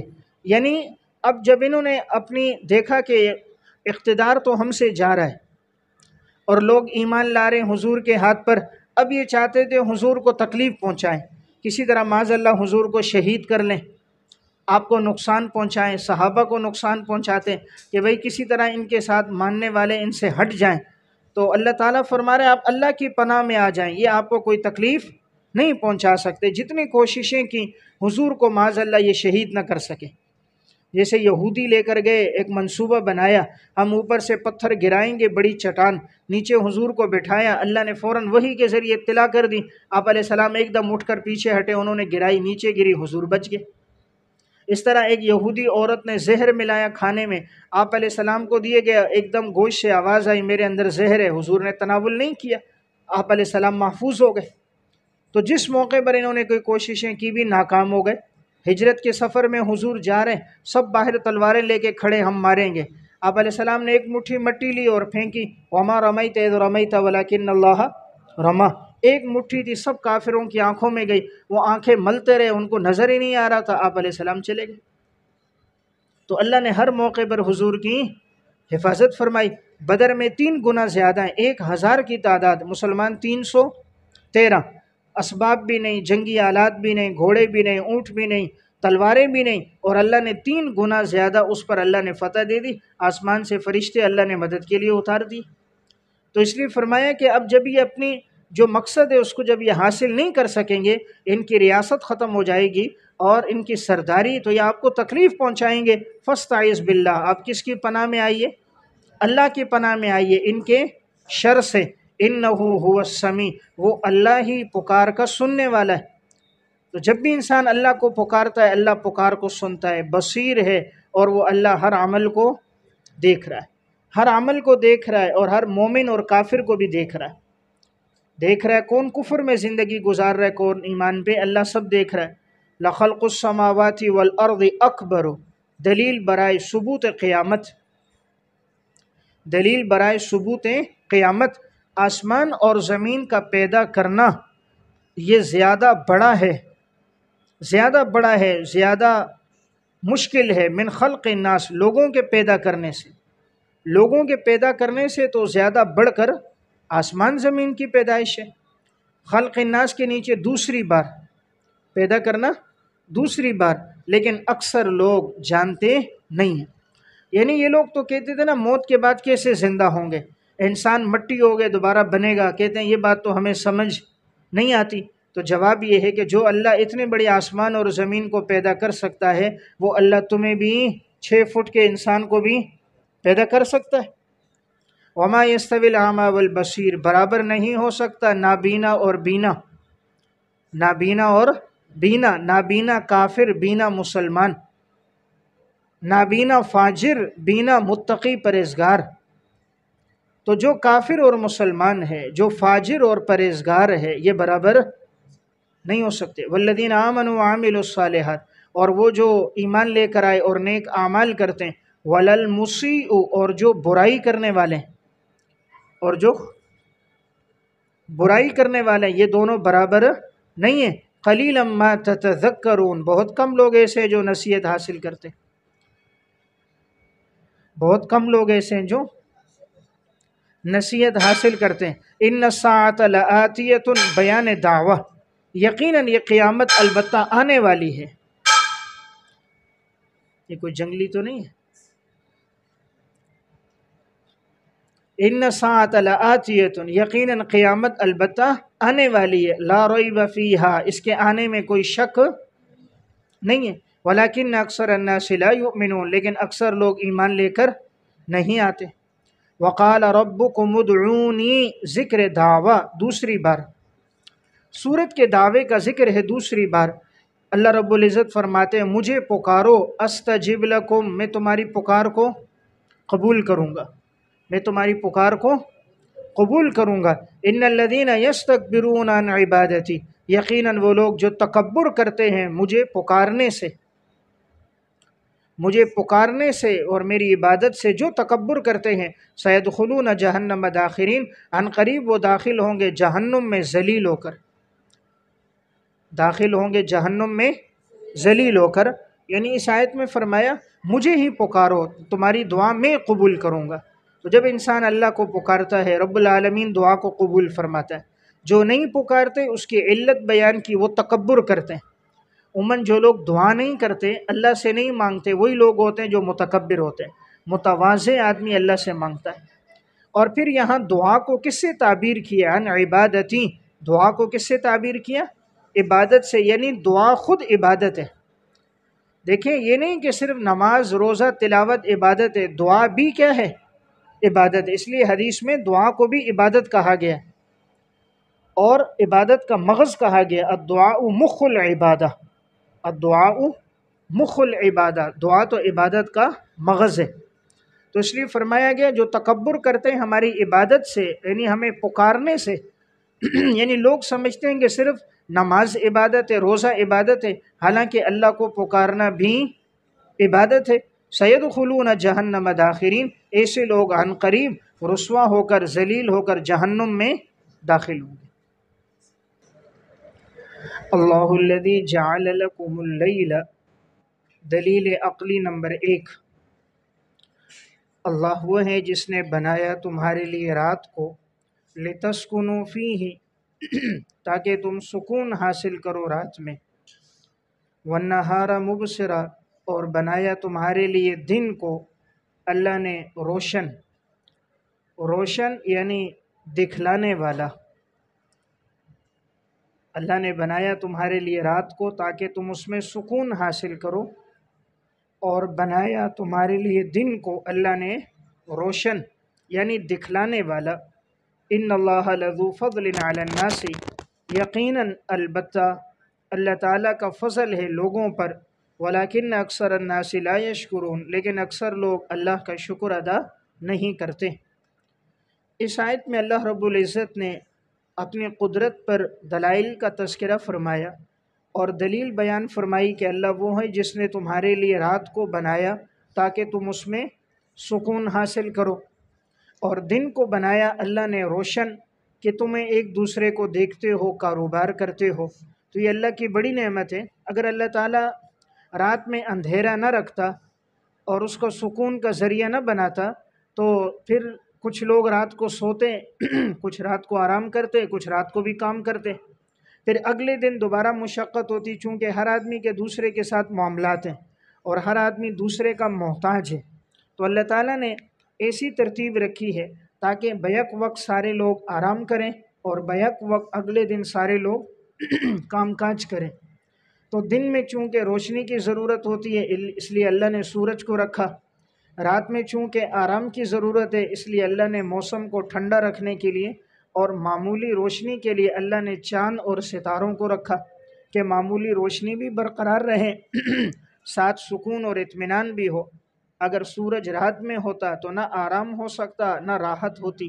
تو یہ دونوں اللہ کی بڑی نعمتیں ہیں، اور یقیناً اللہ تعالیٰ کا لوگوں پر بہت بڑا فضل ہے، لیکن اکثر لوگ اللہ کی نعمتوں پر شکر ادا نہیں کرتے۔ ذالکم اللہ ربکم، ثمرہ دلائل، پس یہی اللہ تمہارا رب ہے، خالق کل شیء، جو ہر چیز کا خالق ہے۔ پس یہی اللہ جو ہے جس کی یہ صفات ہیں، جس نے کائنات کو بنایا، سورج چاند ستاروں کا نظام بنایا، یہی اللہ تمہارا رب ہے جو ہر چیز کا خالق ہے، نہیں کوئی معبود سوائے اللہ کے۔ فَأَنَّا تُؤْفَكُونَ، پس تم کہاں پلٹ کر جا رہے ہو۔ كَذَلِكَ يُؤْفَكُ الَّذِينَ كَانُوا بِآيَاتِ اللَّهِ يَجْحَدُونَ، پس اسی طرح یہ پھیرے جاتے ہیں وہ لوگ جو اللہ کی آیات کا، نشانیوں کا انکار کرتے ہیں۔ جو اللہ کی نشانیوں کا انکار کرتے ہیں یہ لوگ اسی طرح پھیرے جاتے ہیں، پلٹ کر جاتے ہیں، یعنی یہ لوگ پلٹ کر جا رہے ہیں، توجہ نہیں دے رہے، اللہ کی نشانیوں کا انکار کر رہے ہیں۔ اللہ الذی جعل لکم الارض، دلیل عقلی نمبر 2، اللہ وہ ہے جس نے بنایا تمہارے لیے زمین کو قرارن، ٹھہرنے کی جگہ۔ اللہ نے زمین کو تمہارے لیے قرار، ٹھہرنے کی جگہ بنایا۔ دیکھیں ساری زمین ایسی ہے کہ اس میں انسان رہائش اختیار کر سکتا ہے، اپنے لیے مکانات بنا سکتا ہے۔ اللہ نے زمین کو اتنا سخت بھی نہیں بنایا لوہے کی طرح کہ کوئی آدمی زمین کو کھود نہ سکے، بنیاد نہ بنا سکے، مکان نہ تعمیر کر سکے، اور اتنا نرم بھی نہیں کیا کہ اس پر جو مکان ہو تو فوراً گر جائے، اور نہ اللہ نے بالکل پانی کی طرح کیا کہ وہ زمین ہر وقت ہلتی ہی رہے، تو اس پہ کوئی مکان ہو تو اس میں آدمی رہائش اختیار نہیں کر سکے گا۔ تو اللہ تعالیٰ نے زمین کو معتدل بنایا، نہ بہت سخت بنایا نہ بہت نرم بنایا، معتدل بنایا کہ جس طرح انسان چاہے اپنی رضا منشا کے مطابق اس پہ مکان بنا سکتا ہے، اور کنویں کھود سکتا ہے، نہریں بنا سکتا ہے۔ وَالسَّمَاءَ بِنَاءً، اور بنایا آسمان کو چھت۔ اللہ نے تمہارے لیے آسمان کو بطور چھت کے بنا دیا۔ وَصَوَّرَكُمْ فَأَحْسَنَ صُوَرَكُمْ، اللہ تعالیٰ نے تمہاری صورتیں بنائی اور نہایت خوبصورت صورتیں بنائیں۔ نہایت خوبصورت اللہ تعالیٰ نے انسان کی صورت بنائی اور حسین بنایا، یعنی انسان سے زیادہ کوئی حسین نہیں ہے، اللہ نے اتنا خوبصورت انسان کو بنایا ہے۔ دیکھیں انسان چاند سے بھی زیادہ خوبصورت ہے، کیونکہ چاند میں چمک ہے، حسن نہیں ہے۔ حسن صرف کس میں؟ انسان میں۔ انسان میں حسن ہے، اور انسان سے زیادہ کائنات میں کوئی حسین نہیں ہے۔ اللہ نے جتنی ساری چیزیں ایک انسان میں رکھی ہیں کسی اور میں نہیں ہیں۔ دنیا میں کوئی ایسا مصور نہیں ہے جو اس سے بہترین نقشہ بنائے، تمام چیزیں رکھے۔ اب سر میں دماغ بھی موجود ہے، کان بھی موجود ہیں، آنکھیں بھی ہے، چہرے کے اندر ناک بھی ہے، ہونٹ بھی ہے، زبان بھی ہے، دانت بھی ہے، منہ بھی ہے، پورا پیٹ کے اندر سارا نظام ہے، معدے کا، جگر کا، اور اسی طرح انسان کے دل کا، پتے کا، آنتوں کا، یہ سب کچھ اللہ نے رکھ کر اس کو اوپر سے کھال رکھ کر پوشیدہ کر دیا۔ تو یہ جتنا خوبصورت اللہ نے بنایا اس سے حسین کوئی نہ بنا سکا۔ وَرَزَقَكُم مِّنَ الطَّيِّبَاتِ، صرف بنا کر اللہ نے چھوڑا نہیں، پھر اللہ نے تمہیں رزق بھی دیا پاکیزہ چیزوں میں سے، اللہ نے تمہیں رزق دیا۔ ذَلِكُمُ اللَّهُ رَبُّكُمْ، ثمرہ دلائل، پس وہی اللہ تمہارا رب ہے۔ فَتَبَارَكَ اللَّهُ رَبُّ الْعَالَمِينَ، بابرکت ہے اللہ کی ذات جو تمام جہانوں کا رب ہے۔ جو تمام جہانوں کا رب ہے وہ اللہ بابرکت ہے، عالی شان ہے۔ وَالْحَيُّ لَا إِلَٰهَ إِلَّا هُوَ، ثمرہ، پس وہی ذات ہمیشہ سے کیا ہے؟ زندہ ہے۔ اللہ رب العزت کی ذات الحی، زندہ ہے، یعنی اللہ تعالیٰ موت سے پاک ہے، نہیں ہے کوئی معبود سوائے اللہ کے۔ فَادْعُوهُ، پس تم پکارو اسی اللہ کو، مخلصین لہ الدین، خالص کرتے ہوئے اس کی بندگی، خالص کرتے ہوئے اس کے لیے بندگی، اسی کے لیے بندگی کو خالص کرو۔ تو ترجمہ لکھیں، مخلصین لہ الدین، خالص کرتے ہوئے اسی کے لیے بندگی۔ بندگی کو خالص صرف اللہ کے لیے ہے، یعنی بندگی اور عبادت غیر اللہ کے لیے نہیں ہے۔ تو اس میں اشارہ ہے کہ انسان اخلاص کے ساتھ اللہ کی عبادت کرے۔ لفظ مخلصین میں ایک اشارہ ہے عبادت میں اخلاص ہو، ریاکاری نہ ہو، دکھلاوا نہ ہو۔ دوسرا اشارہ ہے صرف اللہ کے لیے و غیر اللہ کو شریک نہ کرے۔ جیسے مشرکین عبادت تو کرتے تھے لیکن غیر اللہ کو عبادت میں شریک کرتے تھے، تو یہاں اشارہ ہے کہ صرف عبادت اللہ کے لیے ہو۔ الحمدللہ رب العالمین، تمام تعریفیں اللہ کے لیے جو تمام جہانوں کا رب ہے۔ قل انی نہیت، سورت کا دوسرا حصہ، اس میں پہلے مضامین کا اعادہ ہے۔ سورت کے اس دوسرے حصے میں پہلے مضامین کا اعادہ ہے، تو لکھیں گے اعادہ دلیل وحی، نیچے عنوان لکھیں اعادہ دلیل وحی۔ فرما دیجئے مجھے روکا گیا ہے ان اعبد الذین تدعون من دون اللہ، کہ میں عبادت کروں ان لوگوں کی جس کو تم پکارتے ہو اللہ کے علاوہ۔ لما جاءنی البینات من ربی، جب آ گئی میرے پاس واضح دلائل میرے رب کی جانب سے، میرے رب کی جانب سے جب واضح دلائل آ گئے، اب مجھے روک دیا گیا ہے کہ میں کسی اور کی عبادت نہ کروں۔ وَأُمِرْتُ أَنْ أُسْلِمَ لِرَبِّ الْعَالَمِينَ، اور مجھے حکم دیا گیا ہے کہ میں فرما برداری اختیار کروں جو تمام جہانوں کا رب ہے۔ میں فرما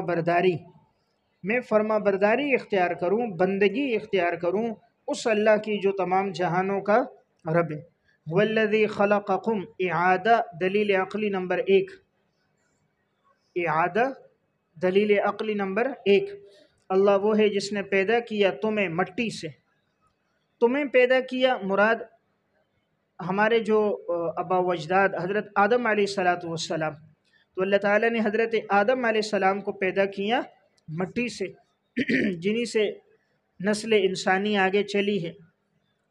اور یا یہ کہ تمہیں پیدا کیا، یعنی ہر انسان جو پیدا ہوا ہے وہ نطفے سے، اور نطفہ پیدا کس سے ہوتا ہے؟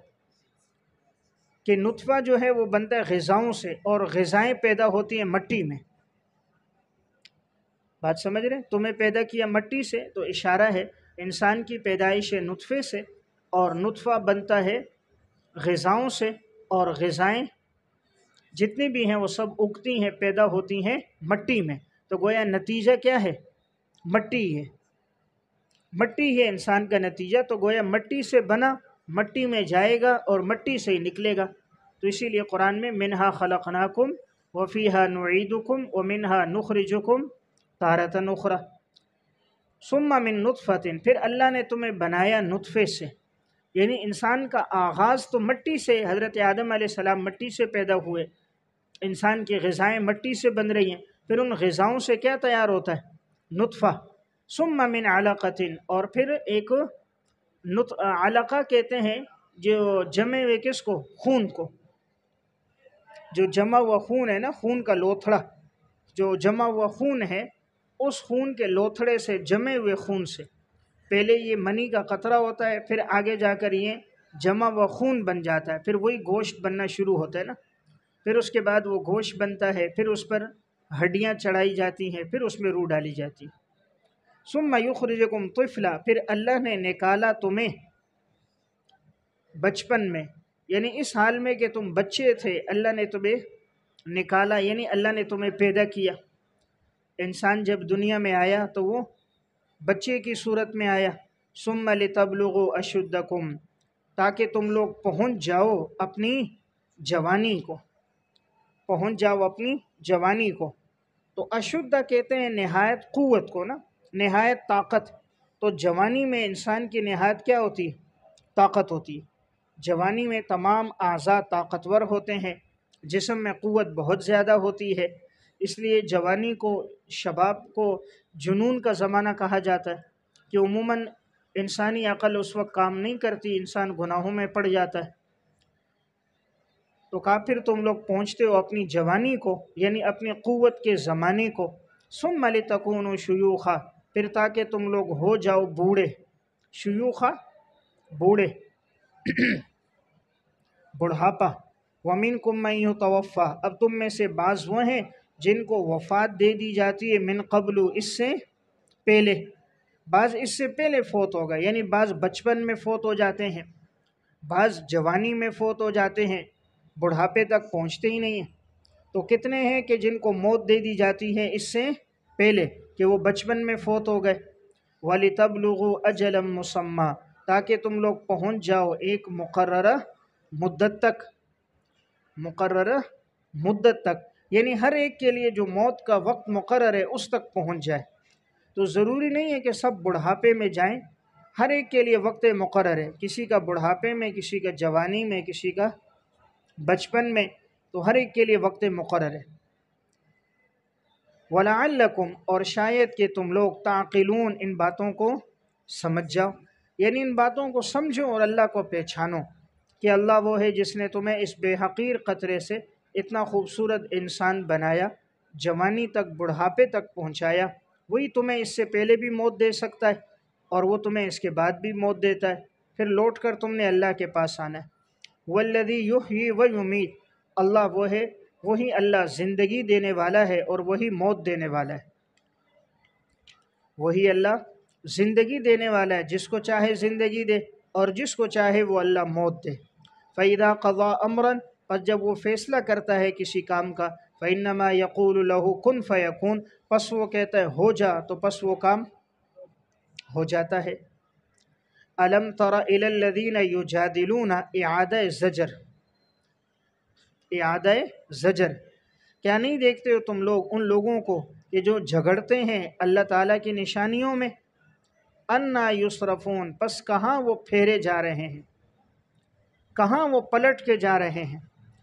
یعنی کیا ان لوگوں کو نہیں دیکھتے جو اللہ کے احکامات میں جھگڑتے ہیں، بجائے تسلیم کرنے کے اللہ کے احکامات کا انکار کرتے ہیں، معجزات کا انکار کرتے ہیں، یہ لوگ کہاں پلٹ کے جا رہے ہیں۔ الذین کذبوا بالکتاب، یہ وہ لوگ ہیں جنہوں نے جھٹلایا کتاب کو، وبما ارسلنا به رسلنا، اور اس وحی کو جو ہم نے بھیجی تھی رسولوں کی طرف، بما کے نیچے وحی، اور وہ وحی جس کو ہم نے بھیجا تھا رسولوں کی طرف، انہوں نے اس کو بھی جھٹلایا۔ تو ارسلنا کے نیچے کتابیں اور معجزات، کتابیں اور معجزات، کہ یہ وہ لوگ ہیں جنہوں نے کتابوں کا بھی انکار کیا اور انبیاء علیہ السلام کے معجزات کا بھی ان لوگوں نے انکار کیا جن کے ساتھ اللہ نے انبیاء کو بھیجا تھا۔ فسوف یعلمون، پس ان قریب وہ لوگ جان لیں گے۔ اذ الاغلال فی اعناقہم، پس یہ جو طوق ہوں گے ان کی گردنوں میں ہوں گے، طوق جو ہوں گے وہ ان کی گردنوں میں طوق ہوں گے، لوہے کے طوق۔ والسلاسل یسحبون، اور زنجیروں میں انہیں گھسیٹا جائے گا۔ والسلاسل، زنجیریں، یسحبون، گھسیٹا جائے گا، کہ قیامت کے دن گلے میں طوق ہوگا، وہ بھی لوہے کا۔ اب تو ہوتا ہے نا جیسے کتے کے گلے میں رسی ڈالتے ہیں، تو ان کے گلے میں کیا ڈالیں گے؟ طوق۔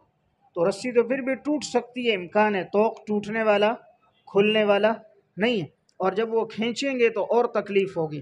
پھر ان کو زنجیروں میں ڈال کر گھسیٹ گھسیٹ کر جہنم میں ڈال دیا جائے گا، اور جو ڈالا جائے گا وہ کوئی باغ نہیں ہوگا، فی الحمیم، کھولتا ہوا گرم پانی ہوگا، کھولتا ہوا گرم پانی ہوگا نہایت۔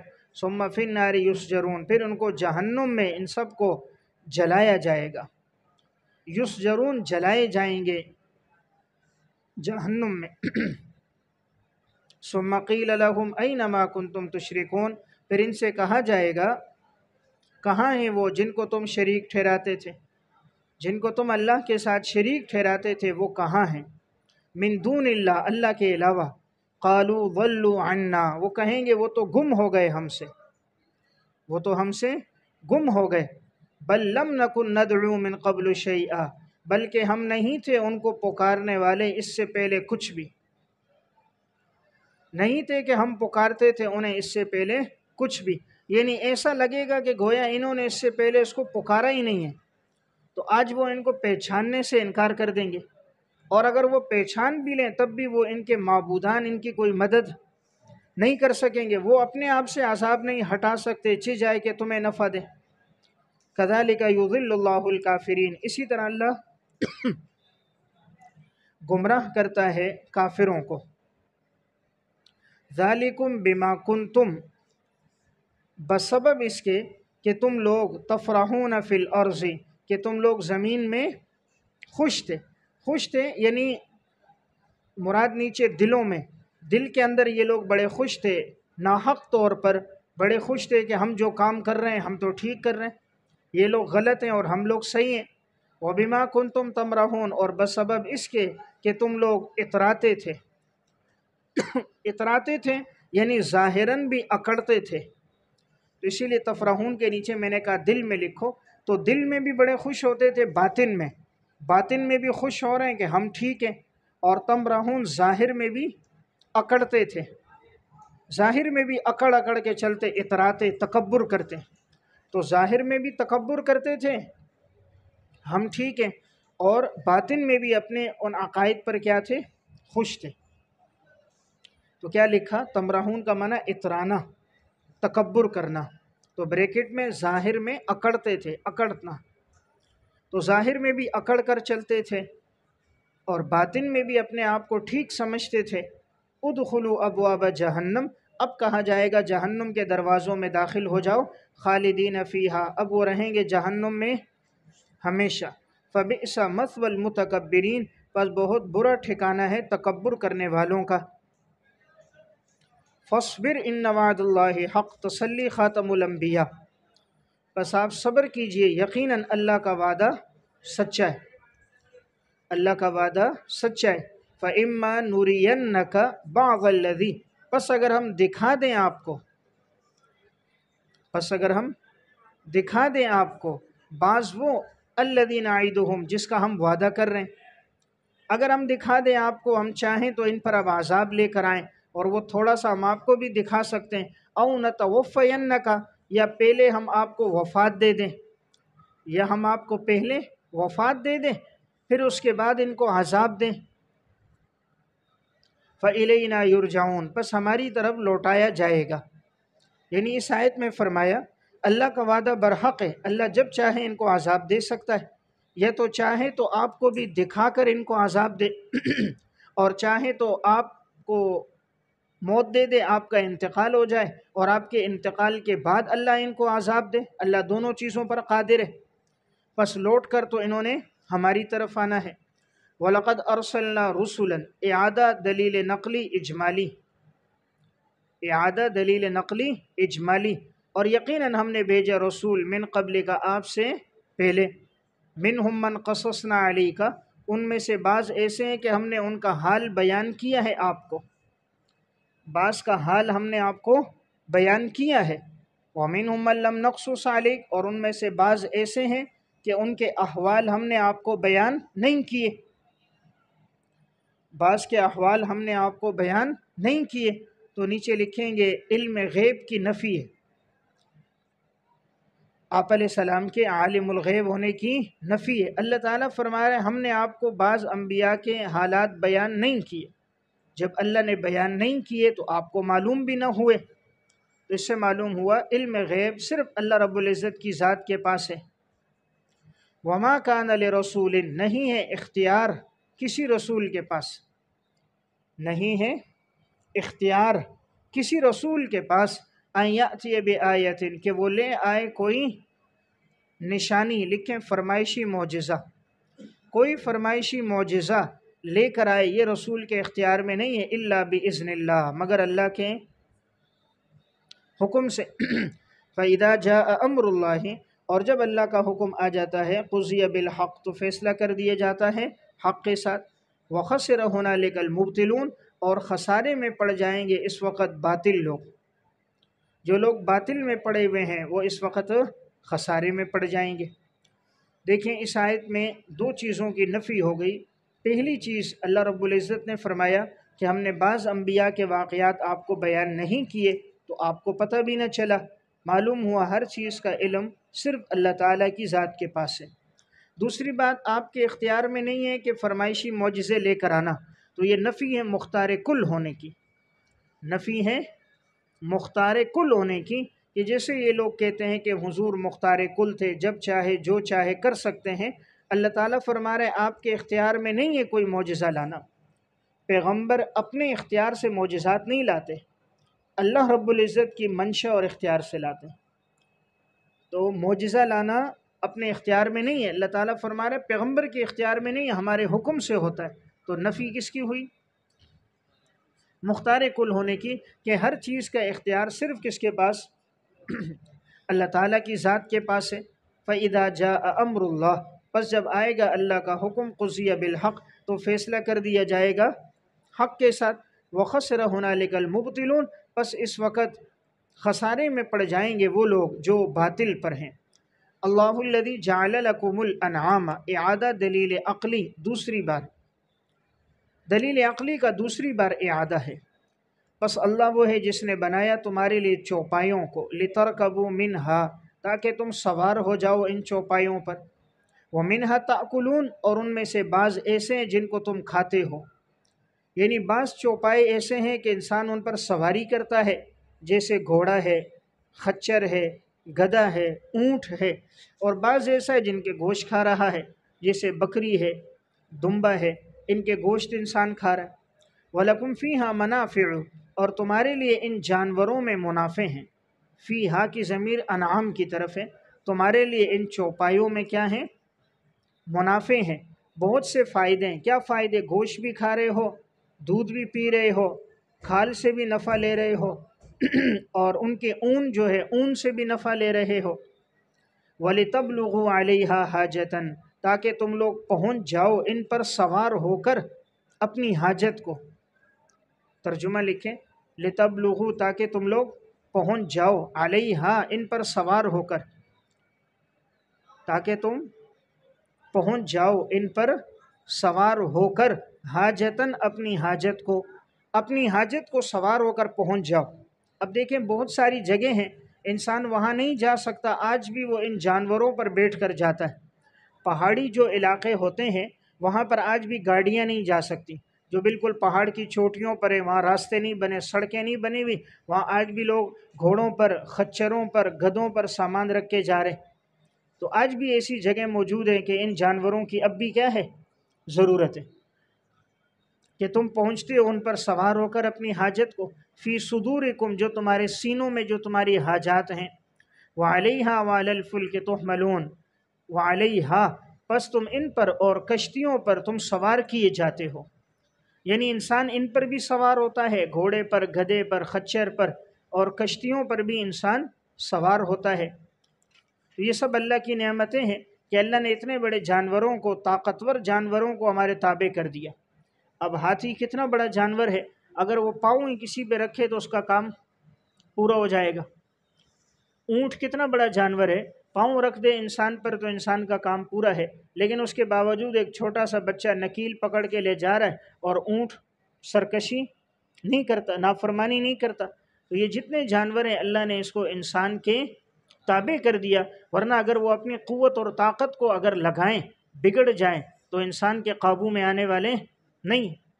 وَيُرِيكُمْ آيَاتِهِ، وہ اللہ دکھاتا ہے تمہیں اپنی نشانیاں۔ یوریکم میں ضمیر اللہ رب العزت کی طرف ہے، وہ اللہ دکھاتا ہے تمہیں اپنی نشانیاں۔ فَأَيَّ آيَاتِ اللَّهِ تُنْكِرُونَ، پس تم اللہ کی کون سی نشانیوں کا انکار کرتے؟ پس تم اللہ کی کون کون سی نشانیوں کا تم لوگ انکار کرو گے؟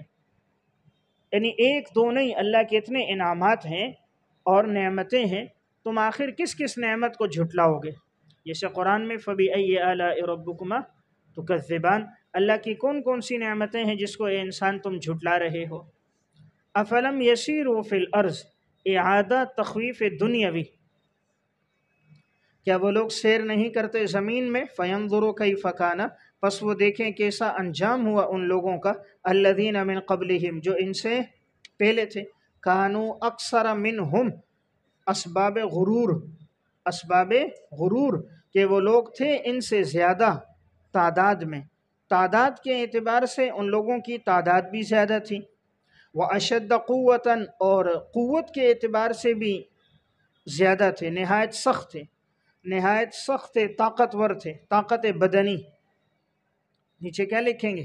طاقت بدنی، یعنی دیکھیں ان میں تعداد کے اعتبار سے بھی زیادہ تھے اور قوت اور طاقت کے اعتبار سے بھی زیادہ تھے، وآثاراً فی الارض، اور زمین میں نشانات کے اعتبار سے۔ نشانات یہ اشارہ ہے کہ ان لوگوں نے جو اپنے لیے گھر بنائے تھے، پہاڑوں کو تراش کر اپنے گھر تعمیر کیے، اور اسی طرح زمین پر جو ان لوگوں نے اپنے گھر اور محلات تعمیر کیے، اپنے لیے راستے بنائے، کنویں کھودے، کہ آج بھی ان کی نشانیاں موجود ہیں، تو وہ سب تم سے زیادہ طاقتور تھے۔ ان کے لمبے لمبے قد، 50 60 ہاتھ ان کے قد ہوتے تھے، 300 350 سال ان کی عمریں ہوتی تھیں، قوت اور طاقت ان کی بہت زیادہ تھی۔ تم تو زمین پہ گھر بنا رہے، وہ پہاڑوں کو تراش کے گھر بناتے تھے۔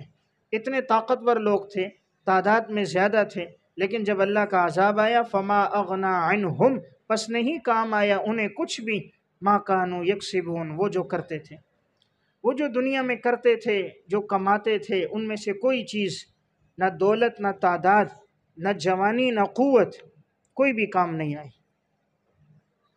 فلما جاءتهم رسلهم، اسباب گرفت جب آئے ان کے پاس رسول واضح دلائل لے کر، فرحوا بما عندهم من العلم، پس یہ لوگ خوش ہونے لگے اس پر جو ان کے پاس تھا علم۔ خوش ہونے لگے مراد اکڑنے لگے، فرحو کے نیچے اکڑ، ان میں اکڑ آ گئی، تکبر آ گیا۔ رسول ان کے بعد دلائل لے کر آتے کہ بھئی ہماری بات سنو، بات مانو، ہم پیغمبر ہیں، معجزے پر ایمان لے کر آؤ، بجائے ایمان لانے کے یہ لوگ اس پر اکڑ جاتے، تکبر کرتے۔ وحاق بہم، پس گھیر دیا انہیں ماں، اس عذاب نے، کانوا بہ یستہزئون، جس کا یہ لوگ مذاق اڑاتے تھے۔ جس عذاب کا یہ لوگ مذاق اڑاتے تھے، اسی عذاب نے انہیں ہر طرف سے گھیر دیا۔ فلما رأوا بأسنا، ایمان بعث کے غیر مفید ہونے کا بیان۔ ایمان بعث یعنی وہ ایمان جو آدمی عذاب دیکھ کر ایمان لائے، وہ مفید نہیں ہے۔ عذاب دیکھ کر ایمان لانا فائدہ نہیں دیتا، ایمان وہ فائدہ دیتا ہے جو عذاب لانے سے پہلے پہلے ہو۔ تو ایمان بعث کے غیر مفید ہونے کا بیان۔ ایمان بعث کا مطلب عذاب دیکھنے کے بعد ایمان لانا، یہ فائدہ نہیں دیتا۔ فائدہ کب ہوگا؟ جب عذاب آنے سے پہلے ایمان لائے۔ فلما رأوا بأسنا، پس جب انہوں نے دیکھا ہمارے عذاب کو، قالوا آمنا باللہ وحدہ، انہوں نے کہا ہم ایمان لے کر آئے اکیلے اللہ پر۔ اب عذاب دیکھا نا، اب کہتے ہیں ہم توحید کے قائل ہیں، وحدہ، کس پر ایمان لا رہے ہیں؟ اکیلے اللہ پر۔ پہلے تو اللہ کے ساتھ غیر اللہ کو بھی مانتے تھے، جب عذاب دیکھا اب عقل ٹھکانے آ گئی کہ بھئی اب تو عذاب صرف اللہ ہی دور کر سکتا ہے، تو کہا ہم صرف اکیلے اللہ پر ایمان لے کر آئے۔ وَكَفَرْنَا بِمَا كُنَّا بِهِ مُشْرِكِينَ، اور ہم انکار کرتے ہیں ان تمام چیزوں کا جو ہم اللہ کے ساتھ شریک ٹھہراتے تھے۔ وَكَفَرْنَا، اور ہم انکار کرتے ہیں، بِمَا، ان تمام کا، ان تمام معبودان کا، ان تمام معبودان کا انکار کرتے ہیں، بھی جو ہم اس اللہ کے ساتھ مشرکین شریک ٹھہراتے تھے، ہم ان تمام چیزوں کا انکار کرتے ہیں۔ فلم یک ینفعہم ایمانہم، پس نہیں انہیں فائدہ دیا ان کے ایمان نے، ان کے ایمان نے ان کو کوئی نفع نہیں دیا۔ لما رأوا بأسنا، جب انہوں نے ہمارے عذاب کو دیکھ لیا، یعنی عذاب دیکھنے کے بعد اب ایمان لے کر آ رہے ہیں، تو اب تو ایمان فائدہ نہیں دے گا۔ ایمان تب فائدہ دیتا ہے جب عذاب آنے سے پہلے ایمان لائے۔ اسی طرح مرض الموت سے پہلے ایمان لائے۔ اب کوئی آدمی اگر مرض الموت میں ایمان لاتا ہے، حالت غرغرے میں ایمان لاتا ہے، یا عذاب دیکھ کر ایمان لاتا ہے، تو وہ ایمان بالغیب نہیں ہے، اب وہ تو ایمان بالمشاہدہ ہوا۔ اب دیکھا واقعی اب روح نہیں نکل رہی اور موت کی حالت ہے، عذاب آ گیا، اب کہتا ہے میں مانتا ہوں، تو اب ماننے کا فائدہ نہیں ہے۔ ایمان وہی ہے جو ایمان بالغیب ہو، الذین یؤمنون بالغیب، ایمان بالغیب کا تقاضا ہے۔ سنت اللہ التی، بس یہی طریقہ ہے اللہ تعالیٰ کا، یہی طریقہ ہے، یہی سنت ہے، التی قد خلت فی عبادہ، جو یہی اللہ کا طریقہ رہا جو گزر گئے ان لوگوں پر بھی جو اللہ کے بندوں میں سے تھے۔ اللہ کے بندے جو گزر گئے ان پر بھی اللہ کا یہی طریقہ تھا، اللہ کی یہ سنت پہلے لوگوں پر بھی تھی اور اللہ کی یہ سنت آج بھی ہے۔ تو سنت طریقہ ان لوگوں پر بھی جو گزر گئے، خلط مانا گزر گئے۔ وَخَسِرَ هُنَالِكَ الْكَافِرُونَ، اور پس خسارے میں ہیں اس وقت وہ لوگ جو کفر کرنے والے، جو کفر کرنے والے ہیں، انکار کرنے والے، یہی لوگ خسارے میں۔ تو گویا نقصان میں وہ پڑتا ہے جو کفر پہ مرتا ہے، مسلمان گھاٹے میں نہیں ہے، مسلمان نقصان میں نہیں، کیونکہ مسلمان کی آخرت بن گئی۔ اگر دنیا میں وقتی طور پر مال نہیں بھی ہے تو کوئی بات نہیں ہے، اصل چیز تو اعمال ہے، ایمان ہے، آخرت کی زندگی تو بن گئی۔ خسارے والا کافر ہے کہ دنیا بھی خراب ہے، آخرت بھی خراب ہے، قبر کی زندگی بھی خراب ہے، حشر کی زندگی بھی خراب ہے۔ اسی لیے کہا خسارے میں کون پڑ گئے؟ کافر لوگ پڑ گئے کہ جو اپنے آپ کو ٹھیک سمجھ رہے ہیں، حالانکہ وہ عند اللہ وہ لوگ خسارے میں ہیں۔